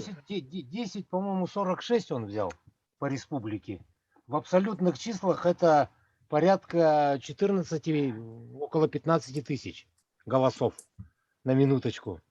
Даже точно скажу. Сейчас, секунду. Ну вот я тот же, ну, Твиттер и прочие, ну, с молодежью все равно же мы общаемся, да, я сравниваю группы одноклассников и однокурсников на выборах 2014 года, когда, ну, Березкин, да, против Борисова шел, как они кипели, одноклассники, однокурсники, и какие они были пассивные в этом году, и как активная была молодежь. То есть, в принципе, можно с чем сравнивать. Прошло сколько, 5 лет, да? Ну да, ну почему 5? С 14-го года-то. Уже, Ну, нет, не уже 7 лет. забывайте, молодежь сейчас самое главное, наверное. У И в Наговицына- будущем, и всем. Единственное, что меня сейчас интересует, никто не может ответить на один вопрос. Повлияют ли данные выборы на развитие республики или нет? Я вот этого не услышал. Ну, если орг-выводы сделать каком- хорошие. В политическом, в каком плане повлияет? Я имею в виду, вот если Экономическое и брать... политическое. Я имею в виду, что будет ли, вот данные выборы прошли, и что они дадут республике, или что они уже дали. Я так понял, что будут приняты меры со стороны Единой России, со стороны КПРФ, а может не будут приняты. Но тем не менее, хотелось бы узнать, чем вот обыкновенно... Своё мнение. Да-да. Я скажу только так, что вот уже кто-то мнение прозвучало, что если туда прошел кандидат от коммунистов, это не значит, что там все в Госдуме выстроятся в линейку и будут встречать Амосова аплодисментами, и все там, что он скажет, будет воспринято прям на ура. Я думаю, что ничего не изменится, но если у нас будет чем меньше представителей партии власти там сейчас, где реально решается. Вот я по парламенту возьму. Я почему в Единой России беспартийный? Да потому что реально там решается. Не в ЛДПР решается. Они больше всего кричат, но они ни на что не влияют. Поэтому, чтобы реально решать и отстаивать детей-сирот, отстаивать многодетных, ветеранов боевых действий, я нахожусь во фракции Единой России. Там решается. И не на парламенте даже. Там есть, которые хотят просто засветиться. А решается на заседании фракций. Там решается, как будем голосовать. Коллективное голосование, поддержка или не поддержка каких-то вопросов. Так вот, в Государственной Думе там тоже. И давайте честно скажем, что каждый тот партийный человек, он зависит от партии, он зависит от решения фракции. Конечно, у волевых людей должно быть и есть свое мнение, но все равно он дисциплинированный, если честный человек, он прислушивается мнению фракции. Это важно сказать. И второе, мы не говорим, почему здесь не говорим, что была еще одна партия, которая воевала и против Единой России. Эта партия называется, я не знаю, как ее назвать, колонна там пятая, ничего угодно, но она из-за рубежа, из Украины, куча фейков ходила. Они были талантливо сделаны, они были против Единой России, они даже были креативно смешные, но они были все направлены против Единой России, не против какой-то другой партии. И все партии, которые еще тоже работали на то, чтобы дискредитировать Единую Россию, но главная партия и мощная была, это была за рубежом. Фейки эти делались на Украине, они по WhatsApp распространялись, и я говорю, ребята, а что вы их пересылаете? Он говорит, да прикольно же, смотри, какой зажравшийся депутат. И у людей сложилось мнение, что депутаты все зажравшиеся, которые ложкой икру едят, ничего не делают и ездят на дорогих машинах. А мы ведь зарплату не получаем. Мы только деньги свои тратим и свое время тратим, чтобы помочь людям. Нет, но, Валерий Но об этом Алексеевич, Валерий Алексеевич, можно я тут пока не забылась, тема, вам отвечу. Но ведь сама федеральная партия «Единая Россия», да, на федеральном уровне, она же себя тоже дискредитировала. Мы же видим, мы же все читаем, видим по телевизору. Это у кого шумы, не у меня же? У тебя, Лена. Одинаково. Просто Лена хочет сказать, все-таки есть вопросы. Валерий Алексеевич, есть. Друзья, я говорю, что нет недостатков. Есть недостатки, есть у всех партий, и коррупция есть, и так далее. Все есть. Об чем мы говорим? Но вы обратите внимание, что вся мощь, цитировали одну только партию, старались показать ее как вообще. Но на самом деле, посмотрите личности. Я вот не хочу перечислять депутатов, которые реально сильные, выигрывали одномандатниками и будут выигрывать, потому что они работают. И потенциал больше, говорю еще раз, у Единой России, чем у Компартии. У них нету людей. Поэтому парадокс получился, что каждый в том же парламенте и республике хороший человек, сильный человек, помогает там онкобольным, там это, я не буду перечислять, еще раз говорю, не хочу никого пиарить, но в целом дискредитация партии произошла очень сильно.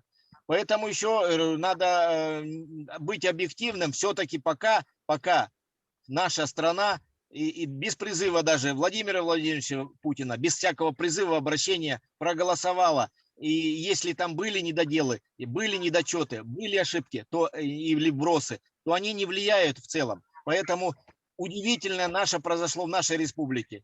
И хочу поддержать, еще раз говорю, Ильдархана нашего. Тут не надо на него шишки валить. Мы, если честные люди, должны в себе видеть проблему, в себе. Каждый должен посмотреть, а почему так происходит. Мы все должны сделать, чтобы был мост построен. Все, Лавров сказал, никого не обижать не будут. Это был не Лавров сказал, это был пресс-секретарь Владимира Владимировича Путина. Он сказал, что все, успокойтесь, те регионы, которые голосовали против, не будут ни в чем ущемлены, ни в каких правах, ни в каких экономических, социальных и финансирования в том числе. Это очень важно, это правильно. И то, что Единая Россия отозвала иск о пересчете голосов и признала свое поражение, это тоже поступок. Это тоже поступок. 1% можно пересчитать, согласитесь? 1,5%, там 1% это не играет роли. Потому что не в цифрах дело, а нужно действительно задуматься и поработать. Надо менять. Это как бы стряска, это хорошо. Это хорошо, я с Сюзанной согласен. встряхнули Единую Россию. Надо сейчас пересмотреть всю свою работу. Надо идти в народ, как делали комиссары раньше, коммунисты. Идти в народ, с ним прям, вот так, слово такое хорошее, идти в народ. То есть Я вот лодыри так думаю. долой, я правильно понимаю? Лодыри долой, я правильно понимаю? Всех присмыкающих, которые там делают вид, что работают. Всех. И хотелось бы все-таки у Макара Макаровича спросить, а есть какой-либо вот такой для нас вывод с вашей стороны? Все-таки действительно, вот Единая Россия, она будет работать над, так сказать, партией по очистке рядов и так далее. А у Макар Макарович, а все-таки что нам не хватает, чтобы мы были, ну не знаю, успешными, что ли? Ну, в настоящее время, да, победить, допустим, Единую Россию, конечно, очень сложно, очень сложно. У нас, с другой стороны, вот многие экономисты, ведущие экономисты России, да, они давно пишут, надо идти по другому пути, по-другому, а не по пути неолиберализма. По теории Милтона Фридмана мы идем по этой теории же. Некоторые кучка людей должны богатеть, а остальные должны быть бедные. В точь идем по этой пути. Поэтому все-таки выборы в нашей республике показывают, что все-таки надо менять курс Российской Федерации. Не по тому пути идем. Вот если там по крупному сказать, вот эта борьба идет двух систем. Тут, то есть эти конечно, выборы показали, насколько народ у нас все-таки умен и знает, что... Не умен, а грамотный. Грамотный. Вот. Еще Тут Айсен Сергеевич ни при чем, тут администрация президента ни при чем. Они читают, они грамотны, они знают, слушают радио, смотрят телевизор, они правильно ориентируются. Надо что-то подправить надо. Вот тогда. Если так пойдем дальше, ничего не изменится. Я вам гарантию даю. Ну, это как с пожарами, да. Если мы там ничего не поменяем, то сгорим. Я так понимаю. То есть правильно, у нас другого пути нету. Да. Лена, у тебя, я насколько понял, какие-то были высказывания в чей-то адрес, я правильно понимаю? Да, слышно, да, видно. Ага, спасибо, Олег. Я хотела бы быстренько повторить уже свой самый первый материал, как бы первую реакцию, кратенько суть о том, что победу коммуниста Аммосова сделал единорос Аммосов, да, в том плане, что я и ранее неоднократно в своих публикациях и в социальных сетях, и в своем издании отмечала те моменты еще до выборов задолго, что региональное отделение, исполком, вернее, да, исполком, именно исполком, не все региональное отделение партии «Единая Россия», оно во многом не дорабатывает. У них нет системной работы, у них нет даже освещения своей работы на федеральном сайте er.ru. По идее, в других регионах всегда ставка делается на партию «Единая Россия» в том плане, что когда что-то случается, всегда первыми на помощь приходят местные региональные отделения «Единой России».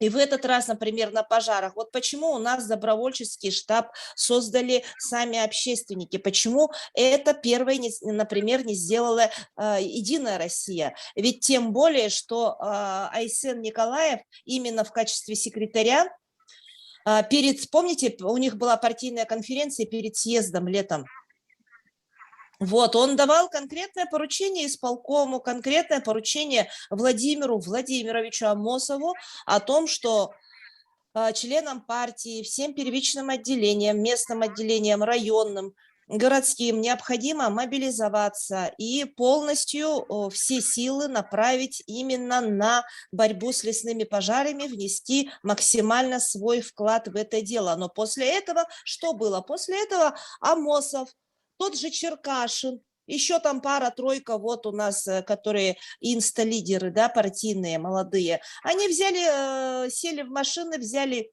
лопаты маленькие, видать, да, и поехали в район, в свой родной Усть-Алданский, точно помню, был такой выезд, и пофотографировались, что-то там поделали, улыбнулись на камеру и вернулись. Буквально в тот же вечер или на завтра. Ну разве это работа? Это первый момент. Второй вопрос, который я хотела бы сегодня задать.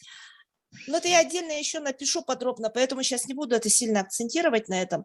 Вопрос хотела бы участникам нашего сегодняшнего обсуждения задать по поводу того, а не считаете ли вы, что все-таки кандидаты от «Единой России» были во многом проигрывали кандидатам от других партий? Ну, тот же Черкашин, который, несмотря на то, что показал хороший результат для новичка, да, абсолютного новичка, неизвестного. И особенно есть вопрос к Галине Иннокентьевне Данчиковой. Вот, например, народной ли она была кандидат, народная ли она была вообще лидер, представитель этой партии, она же беспартийная, да? То есть и здесь я пока не забыла, очень хотела бы еще раз поблагодарить вот за ту мудрость, за ту солидарность и патриотизм коллегу нашу Сусанну Рожину. Вот мы же все за нее болели. Вот, Нарьяна, хорошо, что ты напомнила. Мы же все за Сусанну болели. Мы готовы были до конца идти, но итоги праймерис вот получились такие, и победил совершенно незнакомый человек ни нам, ни общественности. Я не знаю, там какой-то узкий круг, может быть, Черкашина знал, да. Но вот Сусанна, она могла бы гораздо больше голосов и на самих выборах, и, естественно, на праймеризе набрала. Вот, но мы имеем то, что имеем сегодня, ситуацию, и Сусанна, вот она проявила очень большую мудрость, я об этом тоже писала, именно она поддержала Черкашина, и думаю, что во многом это ему принесло голоса избирателей. Вот, и, значит, повторяю вопрос, как вы считаете, насколько все-таки были сильными кандидаты от партии «Единая Россия», что Черкашин, что Данчикова, и относительно Данчиковой, насколько она вообще была народная депутат Государственной Думы, имеется в виду близкой к народу, и сейчас как кандидат? Спасибо. Там же был еще Иван Луцкан вообще-то. Да. Не, ну Ваня все-таки близок к народу, тут ничего не скажешь. Ну, да, ладно. Иван, конечно, близок к народу, он современнее, молодежнее, ну, он же такого современного поколения. А вот Данчикова Галина Иннокентьевна, при всем к ней уважении, видимо, у нее вот что-то, несмотря на все достижения, результаты, которые, вот как пишет государственная официальная пресса, видимо, что-то там как-то с образом, с имиджем кандидата не клеится. Не совсем так, просто немного, ну как говорят на нашем, не пиарилась, так, не рассказывала про свою деятельность, так скажем. Да. Два слова скажу, у меня телефон, коллеги, отключается, и все. Вот с точки зрения этого вопроса, мое мнение такое. Вы понимаете, в Государственной Думе, я раньше далек был, а вот сейчас вот я стал в парламенте, и 2 года я только обучался и учился, чтобы правильно законопроекты. Сейчас у меня получается. По ветеранам боевых действий, сейчас транспортный налог и так далее. По многодетным много провели поправок. Так вот, Данчикова Галина Иннокентьевна, она подготовленный к этой работе профессиональный депутат, я бы так сказал. Она все-таки школа, какая школа? Председателя правительства республики. Это школа? Школа. Это опыт? Это опыт. Сейчас срок отсидеть и быть там заместителем комитета, непростым рядовым депутатом, это школа. И как бы вы к ней не относились, это самый подготовленный. По сравнению даже, не в обиду будет скажет, даже к Черкашину, за которого я голосовал и призывал голосовать. Но если с точки зрения профессионализма, это работа, это не популизм. Это большая трудная работа, если работать в Государственной Думе. И должно иметь и опыт, и уважение коллег, большой авторитет. Какой авторитет сейчас будет там среди коллег других у «Единой России», там у какого-то другого неизвестного молодого человека или у Амосова? Наверное, его надо еще наработать. Поэтому с точки зрения готовности, вот я думаю, что касается Луцкана, перспективный, молодой, он особо и не рвется к власти, в депутатство, его попросили. Вот. Он профессионал своей, как врач, мне он нравится, как он работает как врач. Поэтому вот на той волне, что врачи у нас сейчас герои, конечно, его привлекли правильно, как героя. Вот. Я думаю, что и он как лидер России доказал, он в финале зашел лидера в России. Это не никто другой. Лидеры России, это была конкуренция жесткая. И он там вышел в финал. Я думаю, что он был бы не последним человеком и в Государственной Думе. Поэтому я считаю, что Но про Алексея Сергеевича мы сами все узнаем, не будем говорить. Поэтому я считаю, что с точки зрения профессионализма Данчикова самое лучшее, с точки зрения готовности именно проверенной, и как не только профессионализма, но и с точки зрения именно проверки, его прошел проверку на федеральном уровне, проверку профессиональности, пригодности. Луцкан тоже очень подходит. Я вот лично за этих двух кандидатов. Я, конечно, понимаю, что мое мнение с вашим может не совпасть, но я еще раз говорю, два эти главных фактора, которые я назвал. Валерий Иметь Алексеевич, Так, Валерий Валерий Алексеевич, Алексеевич, можно вопрос? спасибо. Раньше надо было, наверное, Олег, до Олег, выборов это сказать. Валерий Алексеевич, можно вопрос? Да, конечно, пока у меня не выключился телефон, у меня Да. зарядка. Как вы смотрите в связи с этим профессиональный парламент республики? Ну, знаете, тут палка на двух концах. Во-первых, я уверен, что все равно наши улусы должны быть представлены. Никто не может защищать интересы улусов лучше, чем сами представители от этого района. Это раз. Второе, профессиональных везде, в любой области ценятся профессионалы. Конечно, я не был готов, я же признаюсь, я не был к такой готовой работе. Я тоже думал, я не понимал, как формируется бюджет и так далее. Но сейчас я понимаю, все намного сложнее, чем кричать, критиковать. Намного работать, когда сложнее. Поэтому я считаю, что здесь еще надо подумать. Я был однозначно за профессиональный парламент, а сейчас я задумался, там много тоже есть вопросов. И потому что если не будут представлены наши улусы, наши районы, это будет, мне кажется, плохо. Это будут ущемлены права те люди, которые выбирали и выбирают своих представителей. Вот как-то так, в двух словах. А вот Рита Якушева появилась, может, она ответит на этот вопрос. Здравствуйте. Здравствуйте. Вечер добрый, Рита. Да, я только с собрания, поэтому прошу прощения за опоздание. У нас закончилось собрание в школе. Тоже новостей куча, я потом в группу все напишу. Но по этому вопросу конкретно, да, естественно, я склоняюсь в сторону профессионализма. То есть Данчикова для меня она профессионал, я об этом писала, я об этом говорила и даже с некоторыми спорила и отстаивала свою точку зрения. Безусловно, как бы, если смотреть с точки зрения профессионализма, именно в работе в парламенте и над законотворчеством, то Галина Данчикова, она, кроме нее, то я никого не видела, если честно. Вот если смотреть трезвым взглядом, да, вот, за будущее своих детей, за свое будущее, на благо республики, работала бы, ну, как она, добросовестно, как она это делала, потому что если посмотреть информацию на сайте Государственной Думы, то там есть вся информация, в каких комитетах она участвует, сколько законопроектов она разработала, сколько она продвинула и так далее. То есть там огромный пласт работы был проведен и был сделан. Если бы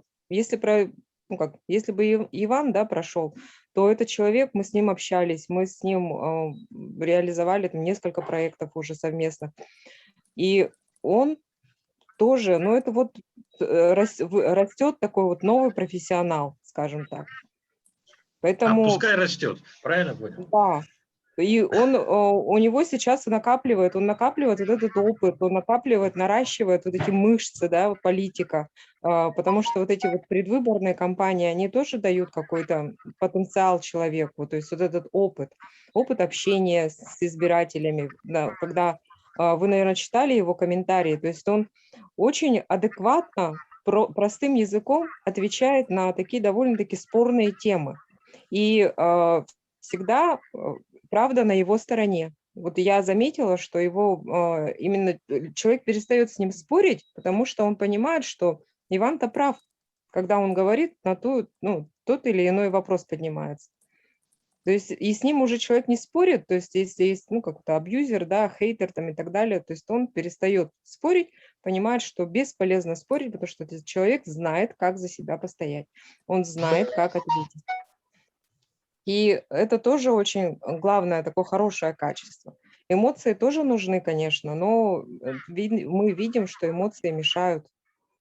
Именно людям это очень мешает. И мешает сделать правильный выбор. Ну, это понятно. А вот, Нараяна, все-таки все время мы переходим на личностные такие вещи. Мне кажется, отвечать то лучше, то хуже, ну, смысла нету. Уже все прошло. Просто вопрос Макама Макарыча о профессиональном парламенте, он действительно затрагивает очень большие Именно эта основы. тема. Не, Я Нет. имел в виду, что все-таки, раз Рита подошла, Рита, вы как считаете, результаты выборов должны повлиять на что-то в нашей республике или нет? Ваше мнение, вот как блогера? Если честно, я боюсь, что они повлияют. Если честно, я этого очень боюсь и переживаю, потому что, все равно, даже если не будет никаких там, скажем так, последствий, да, за то, что какой выбор сделал народ, вот, мы видим, что это было, в основном люди смотрят на это как на протестное голосование. То есть все равно это было протестное голосование. То есть люди шли и голосовали там абы за кого. Некоторые даже, когда читаешь комментарии, диву даешься, что люди, даже они думали, что Амосов это хомусист, понимаете? То есть они не знали даже, за кого они голосовали. И вот это пугает. И люди, которые жили при коммунизме, которые жили в Советском Союзе, меня вот это вот пугает. Почему они хотят вернуться в это время? Я вот этого не понимаю, понимаете? Мы сейчас живем в прекрасное время, когда у людей открыта масса возможностей. Просто нужно подняться, сделать шаг и идти. Я сама поднялась, я начинаю, вот сейчас я работаю руководителем регионального центра, но я-то начинала вообще волонтером. Я работала просто маркетологом в Республиканском банке, вообще работала там менеджером по рекламе, да. Но я сама себя взрастила, скажем так. Никто меня не продвигал, никто нет. Я сама свои компетенции повышала и шла к этому, шаг за шагом. Проходила курсы, повышала свою квалификацию и так далее. Это может сделать каждый. И я все время говорю, когда я провожу уроки финансовой грамотности, когда я общаюсь со своими земляками, я им говорю, вы просто сделайте шаг и улучшите просто свою жизнь, хотя бы просто вокруг себя. Начните менять просто территорию вокруг себя, свое окружение, то, как вы, не знаю, где вы работаете, как вы едите. Вот это тоже очень много влияет. А постоянно сидеть и жаловаться, что кто-то что-то должен, да никто ничего никому не должен. Это моя личная позиция. Но и вообще должны управлять государством, регионом, муниципалитетом, наслегом профессионалы, у которых есть опыт, управленческий это опыт, или какие-то компетенции например, по участию в разработке каких-то бюджетных программ, да, финансирования и так далее, потому что работа с муниципалитетами или вообще муниципальная служба, она связана именно с этим, с цифрами, с данными, аналитикой и, естественно, с коммуникациями с населением. То есть, Рита, пришло время, когда кухарка не может руководить страной. Я правильно понимаю ваш вывод? Мы же видели, как это происходило. Мы же с вами 2 года наблюдали эту ситуацию, да, и к чему. И к какому росту, да, это привело? Я сама как житель очень проблемного микрорайона, скажем так, да, то есть я скажу, что на наш микрорайон вообще было просто мы есть и есть, и все. А когда просто поменялся руководитель в городе, у нас дороги, у нас грейдируются они после каждого дождя, вы не поверите. Просто этого не было, не то, что последние 3 года этого вообще не было. Это какой у вас микрорайон? Поделитесь. Это ГРЭС. Самый такой. Да, чудесная страна. Мы как отдельное государство тут жили всегда. Не всегда. Александр Сергеевич к нам приезжал. Когда он был мэром, он прямо ездил всегда. Каждую весну мы его постоянно, он с нами со всеми тут, все полностью, все у него было под контролем. Глава постоянно тоже участвовал, всех нас приглашали, мы участвовали в каких-то собраниях. Но вот в тот период у нас не было ни одного общественного собрания. У нас вообще никто не слышал. В группе жителей промышленного округа только сплошной негатив, негатив, негатив. И глава управы был молодой парень. Мне было его так жаль, потому что парень старался. Он очень старался. Он сейчас перешел в автодорожный округ, по-моему, Александр Иванов. Он очень старался. Он делал все, вот он нам дорогу сделал, там сам что-то бился, там ходил, там в это, все это вот он все вытряхивал. Но ведь такие крупные вопросы ему все-таки не удалось решить, потому что на нас просто вот закрывали глаза. Сейчас все А можно вопрос, пожалуйста, да, вот всем участникам. Скажите, а как вы считаете, какое влияние будет этих итогов сегодняшних на массовые муниципальные выборы, которые предстоят в 2022 году? Как вы знаете, мы должны выбрать, будут выборы многих глав районов, например. Серьезный вопрос, а я не знаю, как повлиять. Можно Наверное... я здесь отвечу, да? Ну, естественно же, будут приняты все пересмотрены и проанализированы итоги выборов, как голосовали люди на местах, в муниципалитетах, какие районы. Вот, допустим, возьмем самый протестный у нас по итогам оказался Чурапчинский, а самый такой, который поддержал Единую Россию, это Верхневилюйский. Ну, тут, наверное, даже много говорить об этом даже не надо, да, Верхневилюйский и Чурапчинский. А там, получается, уже по нисходящей, если брать по коммунистам, то получается Мирнинский, Ленский, Алданский, то есть промышленные города. Из промышленных районов за Единую Россию очень хорошие показатели показал Нерюнгринский район, тут Нарьяна и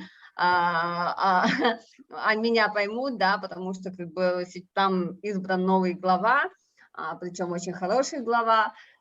И, соответственно, и сколько раз туда за это лето, за эту осень ездил туда Айсен Сергеевич, сколько внимания уделено развитию Нерюнгринского района. Вот.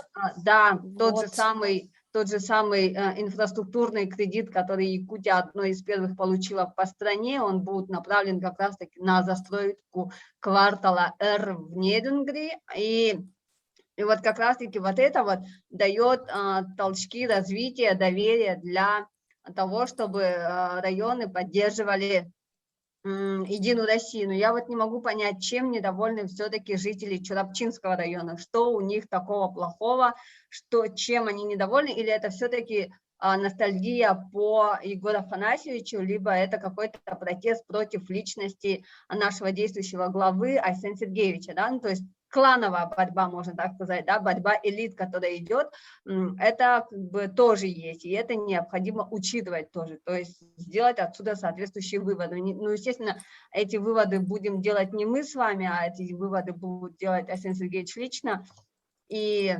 аппарат. Вот, и, соответственно, мы уже будем с вами свидетелями и теми, кто будет транслировать эти изменения уже в общество. Я уверена, что как бы эти итоги выборов очень сильно повлияют на те решения, которые будут проходить по тем кандидатам, которые будут выставлены на выборы в муниципалитеты.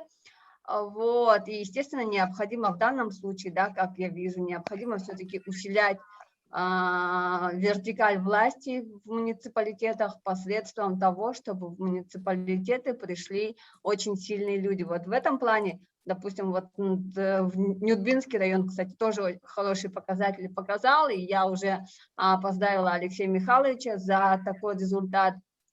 И вот Лена не даст мне соврать, Нюрбинский район, он очень хорошо развивается. Там и дороги, и социальная политика, и экономическая. То есть вот те районы, которые довольны тем, что как они живут, они так и показали. Вот тот же самый Вилюйский район, да, все говорили, что это лесбище Тумусова. В принципе, да, он как бы такой в середнячках оказался, и при том, что Винокуров, он открыто уже агитировал под конец кампании за Единую Россию, но как бы люди, знающие, близкие к его окружению, они знают, что он человек Тумусова. То есть тут тоже как бы интриги, политические игры и как бы все, что как бы, представляет весь наш спектр политической жизни, он присутствует. Поэтому, да, Елена, я уверена, что итоги этих выборов, они очень сильно скажутся на те выборы, которые у нас пройдут в 2022 году в муниципалитетах.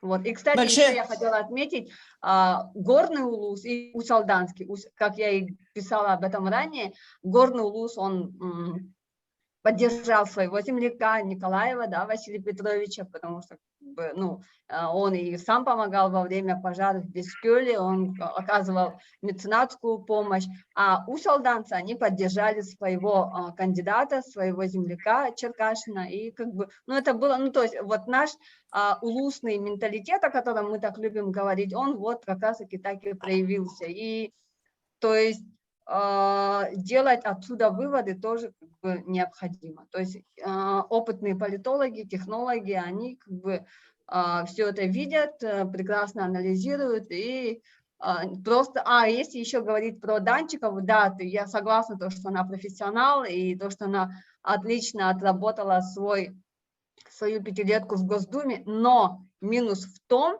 что ее и политтехнологи, да, и ее медийщики, они провалили всю ее работу. Вот то, как она работала, то, как она, я прекрасно знаю, я сама с ней работала, я знаю, насколько она не медийный человек, что она не любит пиариться, она вот ну, это не оскорбление, да, вот трудовая лошадка, вот это вот про нее, вот она вот как пашет и пашет, то есть как бы, а вот то, что там пиариться, писать об этом, это вот не про нее.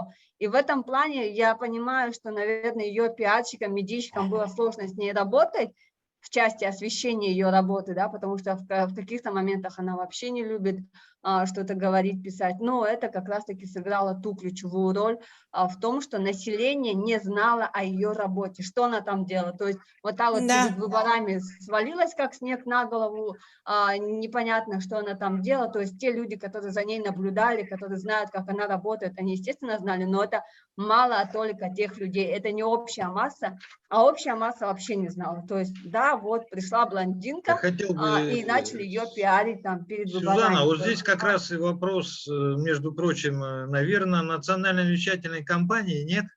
У нас же депутатов достаточно много, но, извините, я за 10 лет с Госдумы никого на экране толком-то не видел и не знал. Вот на самом деле, да, вот на самом деле, когда я работала на телевидении, у нас была парламентская неделя как раз-таки, да, когда Галина Иннокентьевна приезжала в Якутию, и она отчитывалась, и мы с ней записывали актуальные интервью, она там рассказывала, какую работу она проделала, куда она сейчас собирается, в какие районы она поедет, какие вопросы будут решать. Вот это было, а потом это все прекратилось. Я даже не знаю, почему это прекратилось, но факт остается фактом. То есть должного освещения работы нашего депутата. Валерий Алексеевич, это тоже вас касается. Наш Илтумен. Тоже достаточно официально же все преподносится, которое рядовому жителю республики очень сложно переживать, согласитесь, да? А вот по-простому как-то, попонятнее. Можно, говорю, заметить, вот Сюзанна очень хорошее слово сказала. Отчет депутата. Это есть, это есть о чем говорить. Это кто сейчас говорит, Дмитрий Лю. Дима, ага, хорошо. Я говорю, вот, отчет депутата. То есть депутат должен периодически перед людьми, которые его избрали, говорить, вот я там сделал это. Нет? Вот тогда не будет возникать вопрос, там, пиариться, не пиариться. Ну, это другой уровень, наверное. Мы отвлеклись немного, да? Извини, Сюзанна. Да, вот. И, соответственно, как бы я вижу в том, что в этом именно основную недоработку. То есть человек, публичный депутат, он должен присутствовать в информационном поле всегда. Вот тот же самый Тумусов, да, он осваивает ТикТок, но это тоже как бы вид коммуникации с молодежью, с населением, то есть его узнаваемость, она там есть, он хотя бы там на лестнице в Госдуме танцует, да, то есть там стоит такая вывеска «Государственная Дума», и человек уже чисто визуально понимает: о, да это же наш депутат, ну ладно, хорошо, танцует, ну ладно, но помимо танцев он же там, наверное, еще что-то делает. Вот я, конечно, не представляю, чтобы Галина Иннокентьевна там отчебучивала там на крыльце Государственной Думы, это, конечно, не ее уровень, да, и не ее формат, но, тем не менее, идти в народ необходимо. Но я сейчас как бы с любопытством буду наблюдать за Амосовым Петром Револьдовичем, как он все-таки будет коммуницировать с населением, со своей аудиторией, при том, что во время предвыборной кампании он как бы никак не пиарился, его пиарили как бы другие, да, и благодаря чему он и выиграл. То есть у него не было, у него вообще вложений было 0, то есть, как бы, ну, то есть он там не ходил, там ни плакатов не было, ни какой-то агитации, просто чисто на протесте. А вот сейчас как он сам выстроит свою работу в Государственной Думе и по пиар-компании, мне, допустим, будет очень интересно за этим понаблюдать. Вот. А если говорить Лена, спасибо большое, да, о том, что было бы, если бы я выиграла праймериз и помогло бы это Единой России, но давайте скажу так: после драки кулаками не машут, об этом мы не узнаем никогда, что было бы, если бы... К сожалению. Ну, да, к сожалению, так, и в принципе, ну, не знаю. Терпит сослагательного наклонения. Да, именно так. Вот, то есть как бы я очень много от людей слышу, то, что вот, да, если бы ты выиграла праймериз, если бы ты была кандидатом по одномандатному округу, результаты были бы другие. Я всем говорю: ну, ребята, не знаю, как бы получилось так, как получилось, поэтому как бы я тут ничего не могу сказать. Я не могу сказать: да, мы бы там победили, там, или еще что-то, не знаю. Вот. Вообще, я вот хочу напомнить, кстати, да, тоже, вообще с самой весны, с февраля, марта, апреля, очень слабо шла работа у Амосова в исполкоме именно по праймеризу. Да, Лена, я тут с тобой полностью давайте согласна. не будем обсуждать уже партию «Единая Россия». Честно говоря, я устал от этого. Мы же все-таки говорим, а что дальше? Давайте я скажу, да. Ага. Вот я просто тут ремарки сделаю, да, Сусанна, по Чарапче, это, мне кажется, месть за Наговицына, да, ну, как бы, такая версия пусть тоже живет, да, в пространстве. По поводу праймеризов, ну, по поводу дисциплины, да, Олег, все равно я скажу, для Единой России в последние несколько лет, и достаточно много лет, лет 5, нарушать праймериз, это обычная практика. Ну, то есть, когда сами единороссы на районе выигрывают праймериз, потом, кто проиграл, идет на выборы, абсолютно плевал на всякий исполком, на всякую дисциплину, конечно, люди же все видят. Ну, значит, если они плюют, и мы можем плюнуть, господи. Вот, то есть, это к вопросу, опять-таки, к чистке, да. Вот, и... То есть, это обычная практика, когда участник праймериз, член партии, проигрывает праймериз, а потом идет от какой-то другой партии, не дай бог, или же в качестве самовыдвижения, хотя он перед праймеризом подписывает определенный документ, да, что в случае проигрыша я не буду выставлять свою кандидатуру. Ну, нарушение партийной дисциплины членами партии, причем на районах лидерами этой партии, ну, не красит саму партию, согласитесь. Да, ну это вот ремарка такая, да. Ремарка. По поводу вот муниципальных, вот вопрос, да, Лен, ты же задала, да?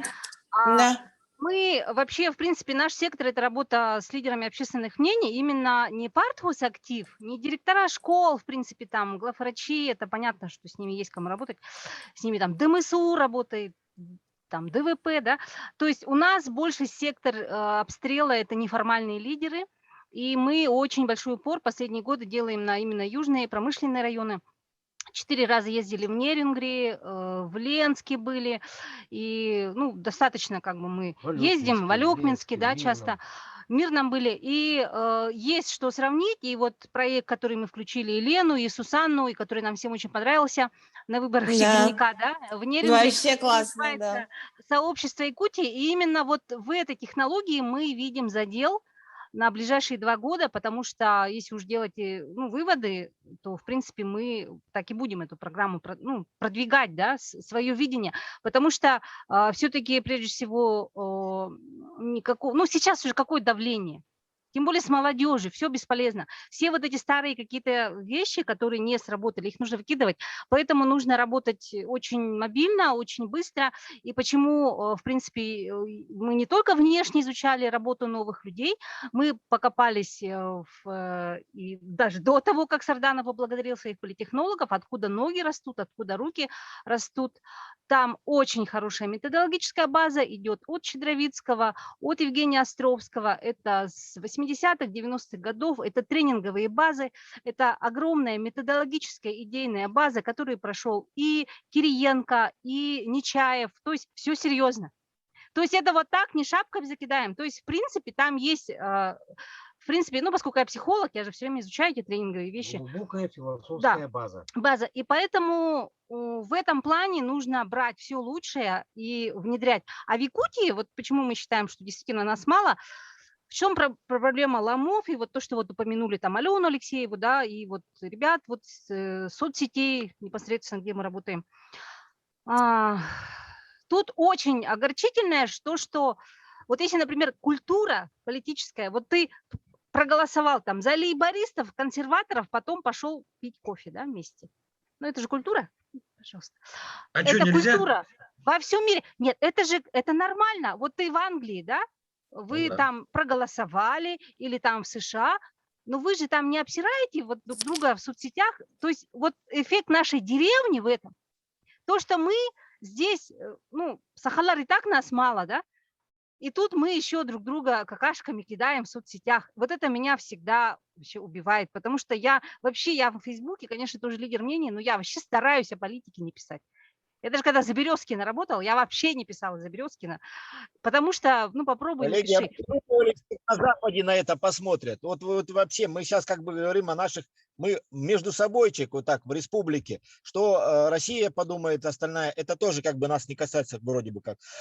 А что подумают те, и как это будет использовано теми силами, скажем, которым поддерживают западные спецслужбы, как они будут перевернут, как это сейчас, что такое протестное голосование, против кого? Они скажут, против существующей власти, Якутия восстала и так далее, так далее. Это против Путина, это же будет. Поэтому мы говорим об идейной идеологической составляющей.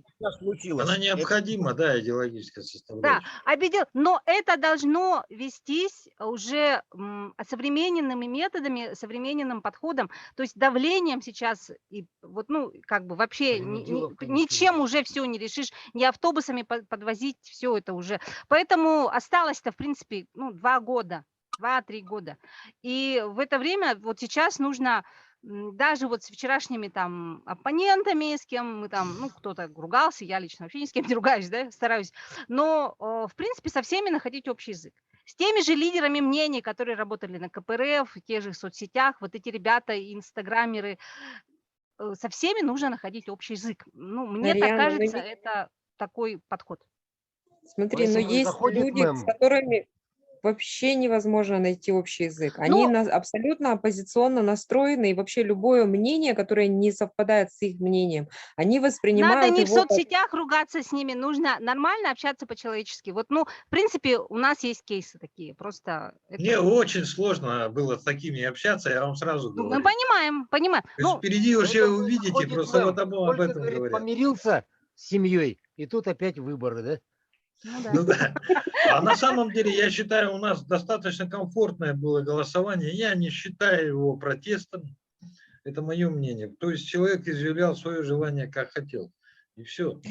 А вот протестное, это когда люди, наверное, бьются и бегут в этот участок и хотят проголосовать. Нет? Все-таки мое мнение такое. В основном старшее поколение же пришло. Вот у нас самый добросовестный электорат – это люди старше 50 лет.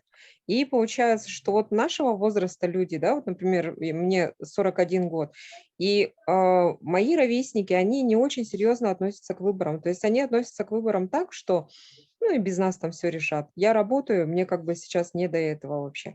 А люди старшего возраста, которые уже вышли на пенсию, которые наблюдают за ситуацией, которых постоянно настраивают на то, что что-то в стране идет не так, что что-то кто-то делает не так, что вот там президент очень долгий срок сидит, там или еще что-то. И вот это бесконечный, вот этот поток вот этого, этой абсолютно ненужной людям информации, он постоянно идет, и он не прекращается.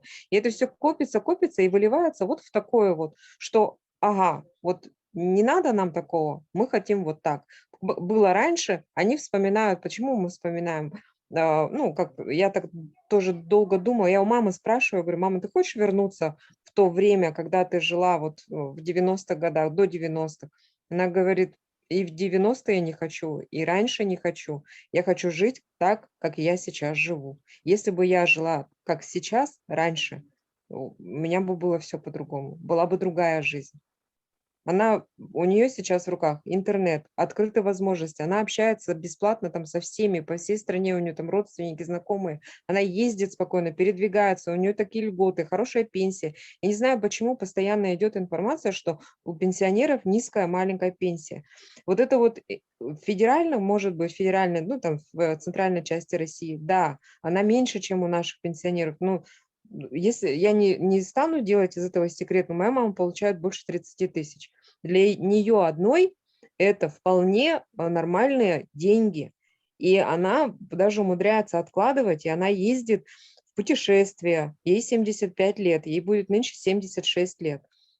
Она Лина, ездит, хочу уезжает сказать на год. спасибо, что вы сказали. Оптимальная пенсионная, какая должна быть пенсия в Российской Федерации? Наконец-то я услышал. Она всю жизнь работала ради этой пенсии, чтобы зарабатывать такую пенсию, она работала всю жизнь. Она работала педагогом, у нее был огромный стаж.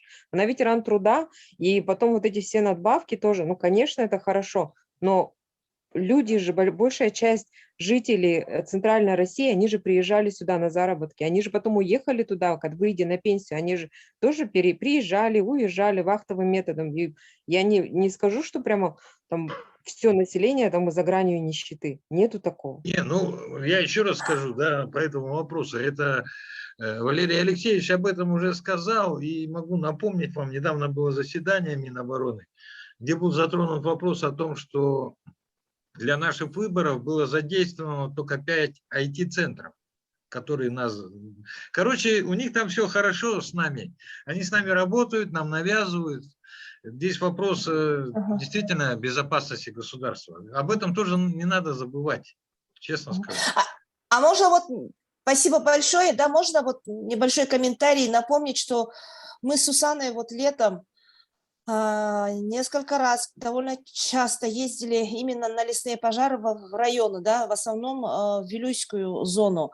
И везде, Сусанна, ты здесь же, да?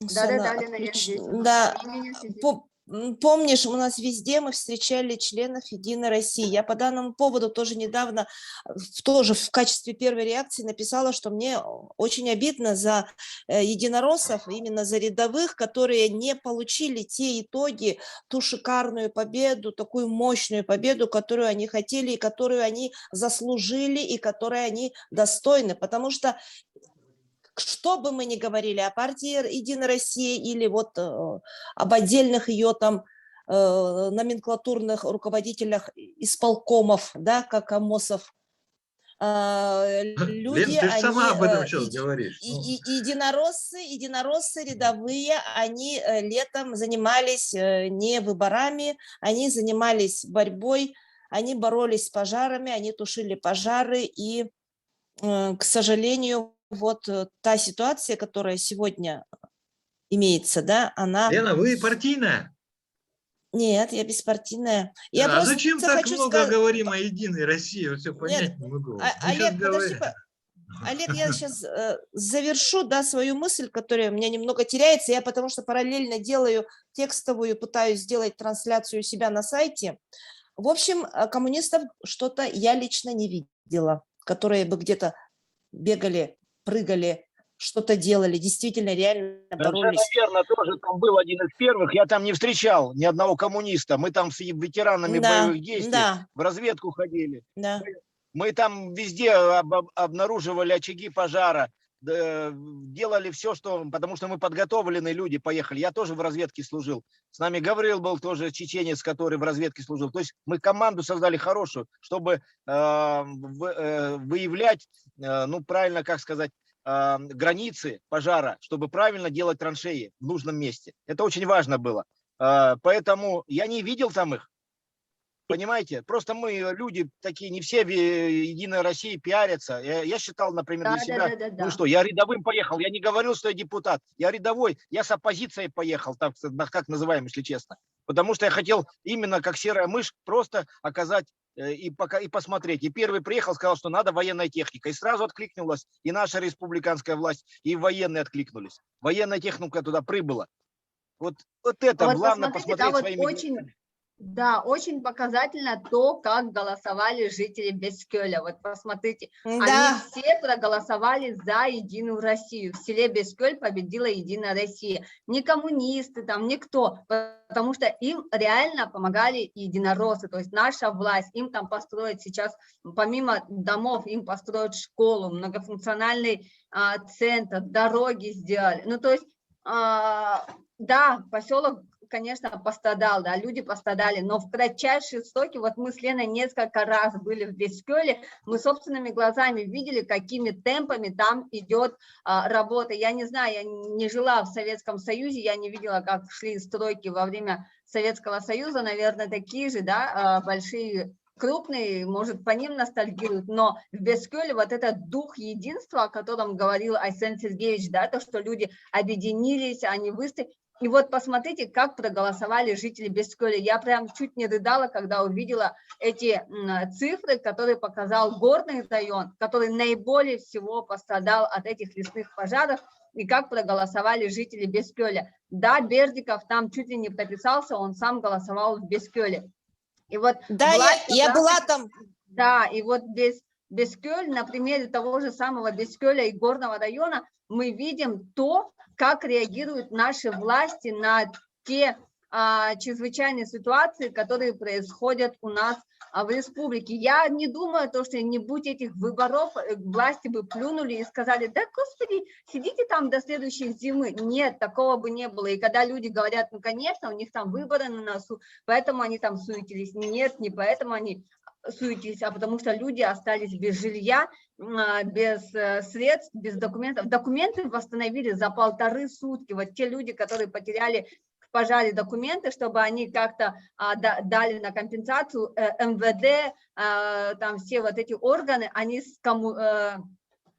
сделали им документы за 1,5 сутки. То есть и сейчас, сегодня какое число? 22 сентября, 25-26, вот Лена много раз об этом писала, компания «Алмаз» должна уже предоставить последние дома, и до 15 октября все дома там будут уже построены. То есть вот эта консолидация, которая произошла в Бескёле, она очень показательна, и она показательна то, что наши власти как раз-таки работают, и работают не пустыми словами. Да, вот я там, кстати, коммунистов тоже не видел. Вот, кстати, вот тот депутат, да, Илья Вакумов, который как бы постоянно наводил суету, я ему, кстати, тоже очень благодарна. Вот на самом деле депутаты, они должны быть такие неравнодушные, они должны беспокоиться, они должны наводить суету.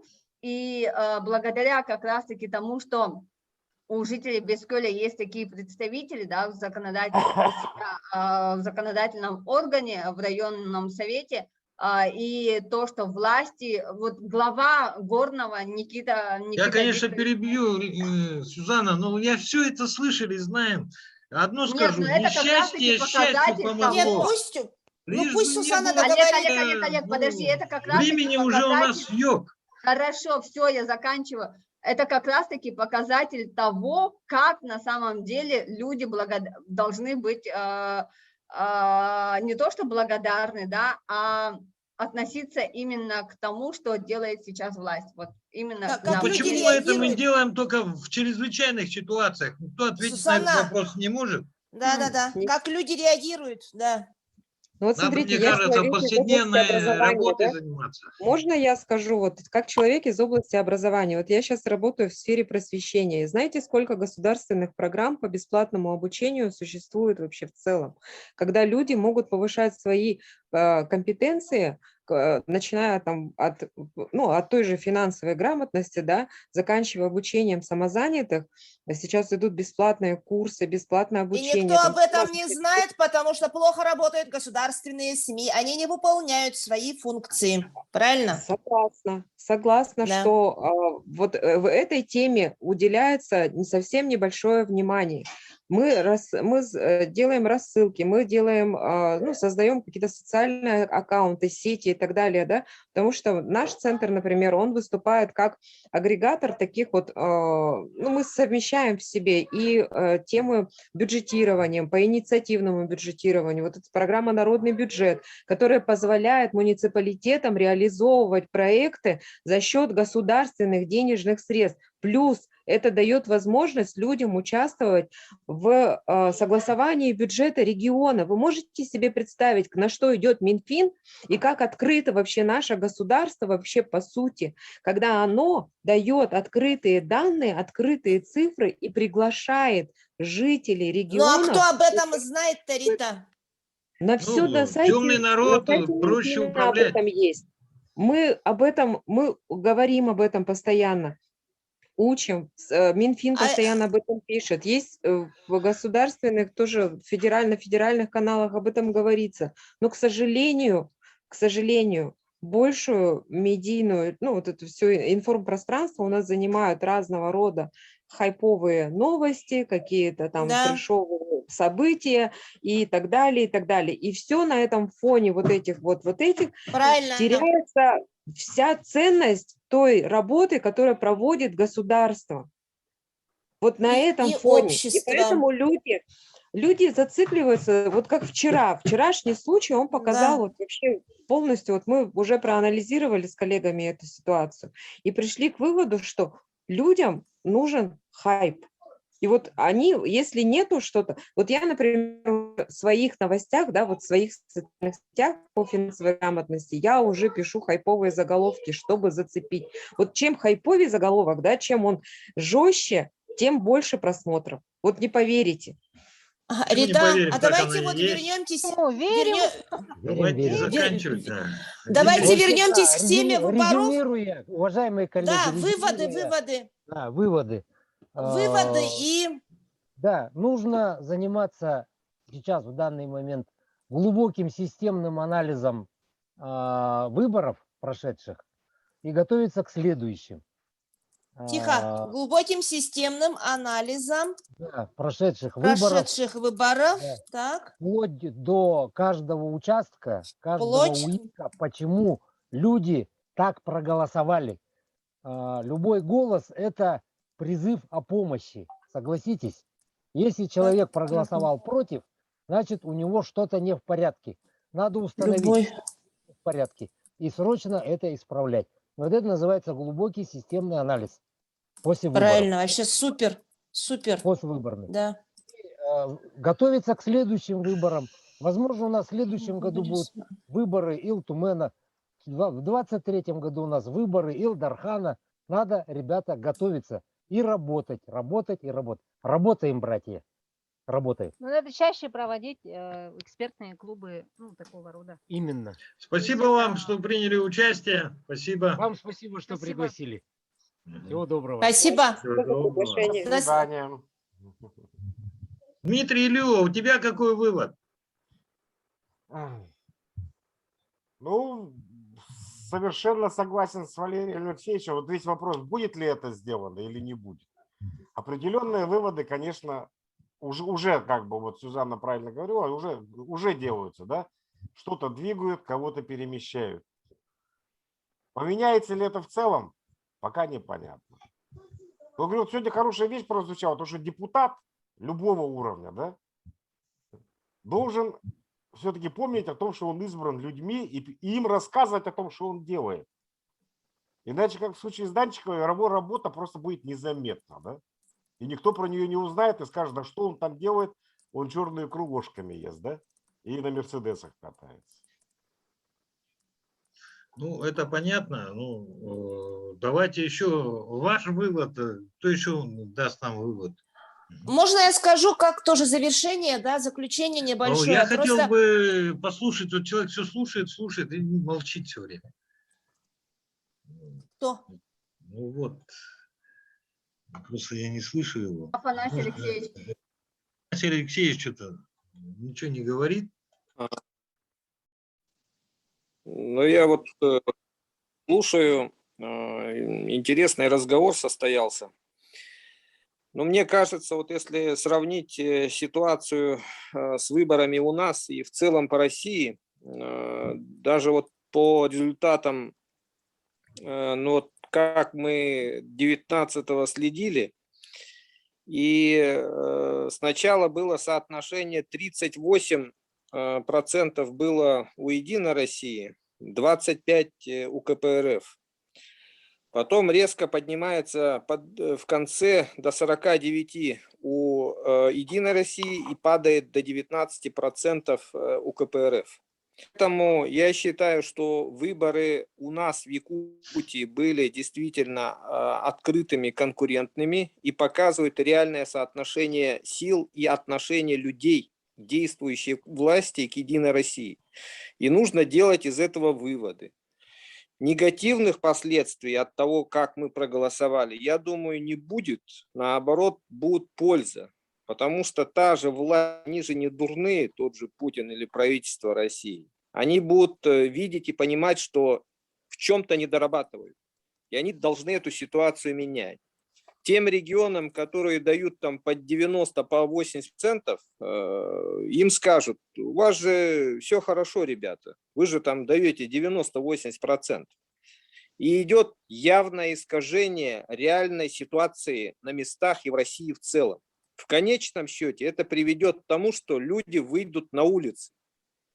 Вот к этому ведут.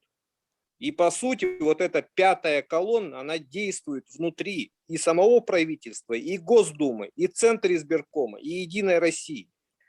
Они провоцируют народ своими действиями и такими выборами, подтасовками, фальсификациями, как дистанционное электронное голосование в Москве. Они толкают людей на улицы.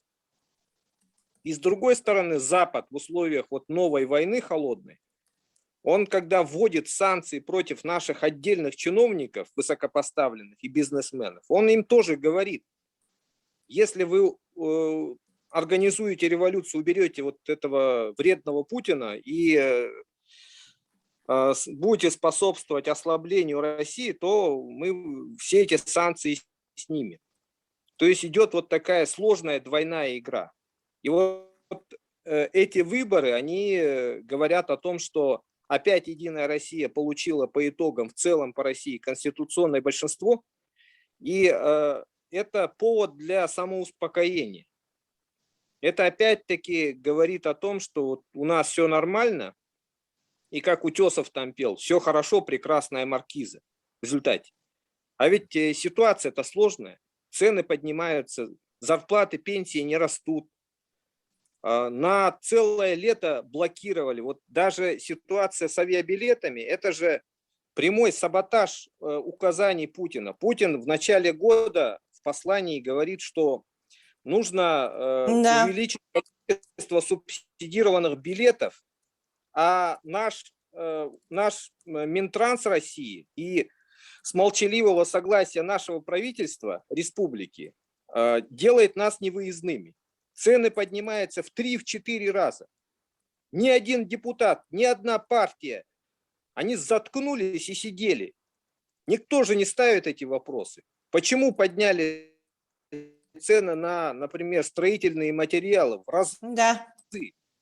Не только у нас в республике. Я был на Алтае все лето. Там тоже...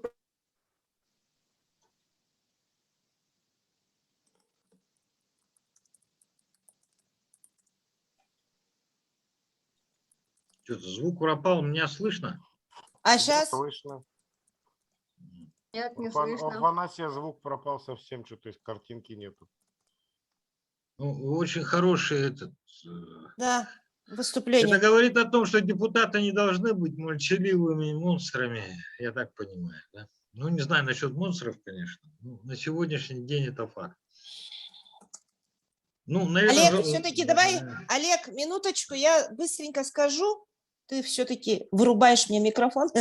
В общем, эта тема, знаете, что хочу сказать, друзья? Во-первых, огромное спасибо, что мы сегодня здесь встретились, да, оперативно и обсудили. И вот что хотелось бы подчеркнуть в том плане, что итоги думских выборов, их влияние на развитие республики, да, каким оно будет, вот тема нашего сегодняшнего круглого стола, это, знаете, повестка очень широкая. Афанасий Егорович подключился, Лена, может, да. все-таки... Сейчас я докончу. Пожалуйста, Олег. Я хочу сказать, что эта тема за один раз мы не обсудим, за час, за два, за три. Поэтому, если что, будем еще собираться. Спасибо. Вот что я хочу сказать. Да просто хотелось Афанасия Егоровича дослушать. Давайте. Афанасий Алексеевич? Афанасий Алексеевич. Слышно? Что-то звук. Да, слышно. А, все нормально. Что-то вы у нас исчезаете, да. Да.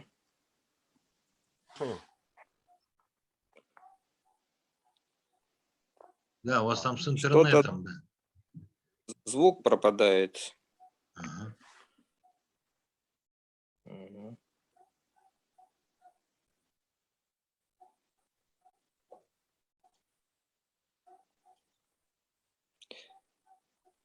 Меня слышно было или нет? Да, вы остановились по поводу цен на стройматериалы. Нет, еще авиабилеты обсуждали. И авиабилеты. И ни один депутат не высказал никакого слова. Ну, даже вот ситуацию мы возьмем по коронавирусу, которую обсуждают. Вот в Новосибирске перед вылетом я прочитал российскую газету. Это правительственная газета. И там есть анализ связи между вакцинацией и выработкой вот этого иммунитета и заболеваемостью. Оказывается, по России самый маленький процент вакцинации у нас в Дагестане. Но заболеваемость у них, наоборот, падает и смертность. А мы рвемся в лидеры, как отличники, наша республика. Пытаемся всех вакцинировать, но вот те же старые эпидемиологи, они говорят, что во время эпидемии вообще нельзя заниматься вакцинацией. И по качеству вакцин очень много вопросов. И вот на этом тот же Айсен Сергеевич тоже много голосов потерял. Люди-то понимают, они идут против, может быть, их заставляют вынужденно, там, отлучают от работы. Это же тоже минус огромный. Вот те же цены, продукты, это вот реальные. Власть действительно, вот кто-то отметил правильно, я думаю, что власть у нас полностью оторвана от народа. Полностью оторвана. Ни Айсен Николаев, ни Путин, они реального ситуации не знают. Им дают данные соцопросов, и они проглатывают. Ну ладно, Путин, может быть, немножко ориентируется, но наш Айсен Сергеевич, у меня такое складывается впечатление, но в силу, может быть, узости своего образования, там, банкирского, финансового, он реальной ситуации вообще не понимает. Он же не ходит по магазинам давно уже, и родственники у него какие-то странные, там, типа этой Аяны Николаевой, которая хает народ. Или вот супруга, которая наоборот работает своей чрезмерной активностью. Ну, я не знаю, как правильно, я просто считаю, что у нас есть Индерхан. Афанасий Алексеевич, вы тут насчет Аяны Сергеевны тоже и родственников-то, семью-то не трогайте, палку не перегибайте, потому что Аяна вот на тот момент в Фейсбуке, она просто перепост привела, материал перепечатала. Это уже мы все сидим перепечатываем, а там реакция-то у людей неоднозначная же. А насчет того, что вот Айсен Николаев, вы говорите, оторван от народа, да, и я просто, наверное, тоже повторюсь, сказав, что здесь есть определенная вина не знаю, тех ответственных лиц или структур, которые отвечают за информационную политику, которая у нас, к сожалению, на сегодняшний день хромает. Потому что, смотрите, не освещается командная работа. Мы редко видим председателя правительства в прессе, тем более федеральной, нашего я имею в виду, Тарасенко, зампредов, да, понимаете, тех же депутатов, Илтумена, допустим, да. И зато у нас на этом фоне отсутствие командной работы у нас как приторный шоколад. Прямой эфир Айсена Николаева, заголовки Айсен Николаев, Инстаграм, Фейсбук, там везде. Ну зачем вот... Об этом я писала, тут вины-то самого Айсена Николаева здесь нет. Тут, понимаете, команда то ли старается, то ли перестарается она в этом. В общем, прямо как рекламу у метро предлагают нам повестку главы, а командной работы нет. Вот, пожалуйста, ответ вам. Ну, здесь, мне кажется, еще надо отметить, что это поражение не столько там Айсена Николаева лично, как некоторые пытаются представить, это показатель некомпетентности его команды, в первую очередь администрации президента и правительства.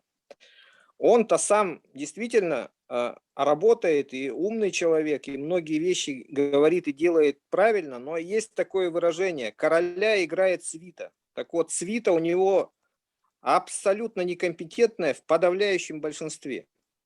Ему, наоборот, надо было сделать такой ход, что привлекать таких людей, например, как Эрнст Березкин, там, Иван Степанов, чем не министр экологии, нежели чем этот чиновник Афанасьев, Сахамин Миланович, который ни хера не делает и не понимает, из одного кресла в другое скачет. Или людей почему не привлечь больше на министра промышленности, поставить, или министра экономики, людей из команды Матвея и Евсеева. Они есть в правительстве, но их мало. И зачем всякие вот эти варяги, Тарасенко, Бердников, Солодов? Они же делают только карьеру на нашей республике и прыгают в другие начальские кресла. И тому же Березкину, пусть он не критикует, а начинает работать. Он же хороший финансист, экономист. А он, это консолидация общества, я так понимаю, да? Политику. Он неправильную кадровую политику ведет, Айсен Николаев, если говорить уж открыто. Не те люди у него работают. Ну, есть же, наверное, эти, как их называют, техрегламенты, или как их там правильно, я уже забыл. Тем не менее, в данной ситуации для республики какой совет дадите? Все-таки объединяться и менять, не знаю, команду, как вы сейчас там говорили. Что лучше сделать для республики, чтобы у нас было противостояние к тем реалиям жизни, которые нам уже предстоят? Достаточно серьезно, я думаю. Ну, я думаю, нужно менять кардинально кадровую политику, потому что люди решают. Вот здесь же сразу несколько товарищей правильно говорят, что все определяет человеческий фактор. И на уровне правительства, и на уровне администрации главы, и на уровне глав муниципальных образований нужно подбирать людей не по принципу личной преданности, как это делается до сих пор, а нужно подбирать по деловым качествам. Пусть они тебя критикуют, ругают, имеют иное мнение. Вот отличие команд, например, Штырова или Михаила Ефимовича Николаева от вот нынешней кадровой политики и такой же политики, как у Егора Афанасьевича, он тоже подбирал по принципу личной преданности и на этом погорел. Там были сильные личности в командах и Штырова, и Николаева. Сейчас сидят совершенно пустые, бесцветные личности, за редким исключением, в нынешней команде Айсена Николаева. Практически некого выделить. Ну, я не знаю, я вообще считаю, что, наверное, мы, может, на каких-то финансовых, экономических делах мы, наверное, здорово работаем, но результат на на человека, он у нас не такой эффективный на самом деле, каким должен быть. Поэтому это мое мнение. Поэтому считаю, что вот здесь как раз как-то странно. Так много сделано, а эффективность конкретно каждому человеку достаточно серьезная, нулевая. Ну, не знаю почему. В общем, Вот мать и Афанасий Поэтому- Алексеевич, выступление очень, конечно, интересное, да, заставляет задуматься. Просто хочу дополнить, что насчет кадровой политики тоже раньше, со времен Егора Борисова я писала, нужно привлекать к руководству республикой, к управленческой работе, да, приводить к руководящим должностям тех, кто работал в районах. У нас масса ценных кадров именно на земле, в районах, на слегах, улусах. Вот. И недавно, как раз летом, да, один эксперт мне, когда давал экспертное мнение в текстовом материале, он сказал, что тех, кто сегодня боролся с лесными пожарами, тех, кто стоял вот на защите сел, населенных пунктов и людей от огня, нужно создать именно кадровую базу с муниципалитетов и этих людей приводить к власти. А у нас, я в той части согласна, что много белых воротничков, вот, ну а то, что все безликие, ну это как-то вы резко сказали. Людей очень хороших много работает сегодня в команде, и в прошлой команде работали, но они в основном выполняют черновую работу. Они сидят как вот с утра до вечера, и их не видно, не слышно, так что не надо сильно так всех людей. Но ярких личностей стало гораздо меньше. И сам принцип подбора кадров у Егора Борисова и Айсена Николаева совершенно иной.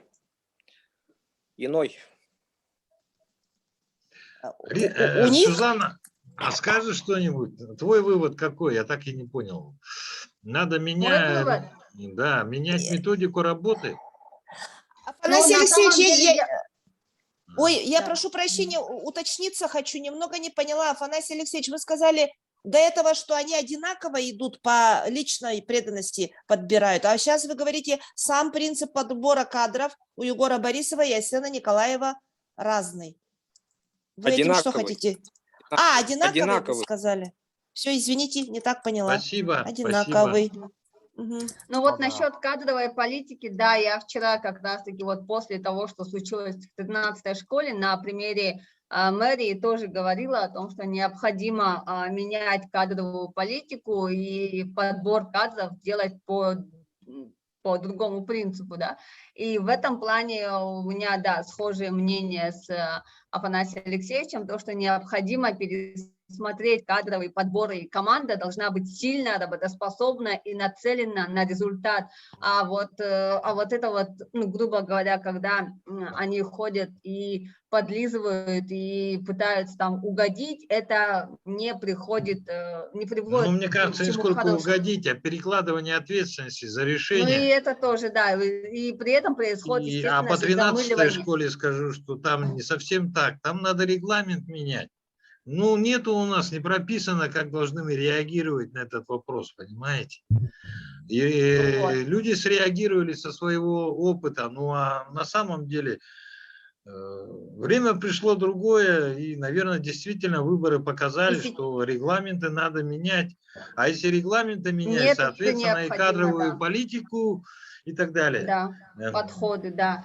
И, соответственно, вот это вот то, что мы пытаемся все время скрывать, постоянно пытаемся подменить информацию, подать ее не так. Вот, допустим, даже Лена сейчас сидит и пытается корректировать Афанасия Алексеевича, да, но на самом деле, если у человека есть иное мнение, он должен выговаривать, он должен говорить, даже если это не нравится нашим ушам, допустим, да. Да, и поэтому, когда идет какая-то искаженная информация, допустим, там, ну вот то же самое, например, 13-й школы, да, то, что у нас там инцидента нету, ничего нету, нет, на самом деле как бы признать то, что да, есть ошибки, пускай даже будет какая-то публичная опорка там или еще что-то, но хотя бы люди будут видеть, что есть какая-то реакция. Вот очень многим людям не понравилось то, что не убрали за министра образования Маркову, которая Да, очернила себя, да, вот в коррупционном скандале. Это тоже, кстати, тоже относится к кадровой политике, тоже касается того, что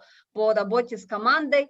И вот в этом плане как раз-таки эти учеты, просчеты, уроки необходимо проанализировать, естественно же, и сделать соответствующие выводы. Да, кадровая политика у нас на всех уровнях, она как бы, ну, неправильна. Но это тоже мое личное мнение, я с этим полностью согласна. И подходы к кадровой политике необходимо, естественно же, менять. Вот. Команда должна быть сильная, потому что у нас как бы сильная страна, сильный лидер, сильный руководитель, соответственно, и команда у нас должна быть соответствующая. А то у нас получается то, что как бы руководители сильные, а команда слабая, опоры нет, фундамента нет, стоять не на чем, соответственно, идет провал. Вот, все, вот мой вывод. Ну, наверное, будем заканчивать наш эфир. Лена, Да. ну, наверное, последнее слово твое и, наверное, заканчиваем. А то Спасибо большое. 3 часа Олег, говорю. я уже до этого говорила, что это очень многогранная повестка, итоги думских выборов и их влияние на жизнь республики. Поэтому, если что, можем собраться еще. Ну, Спасибо всем еще раз. До Спасибо. скорой встречи. Спасибо всем. Спасибо, Олег, отдельно тебе. До свидания.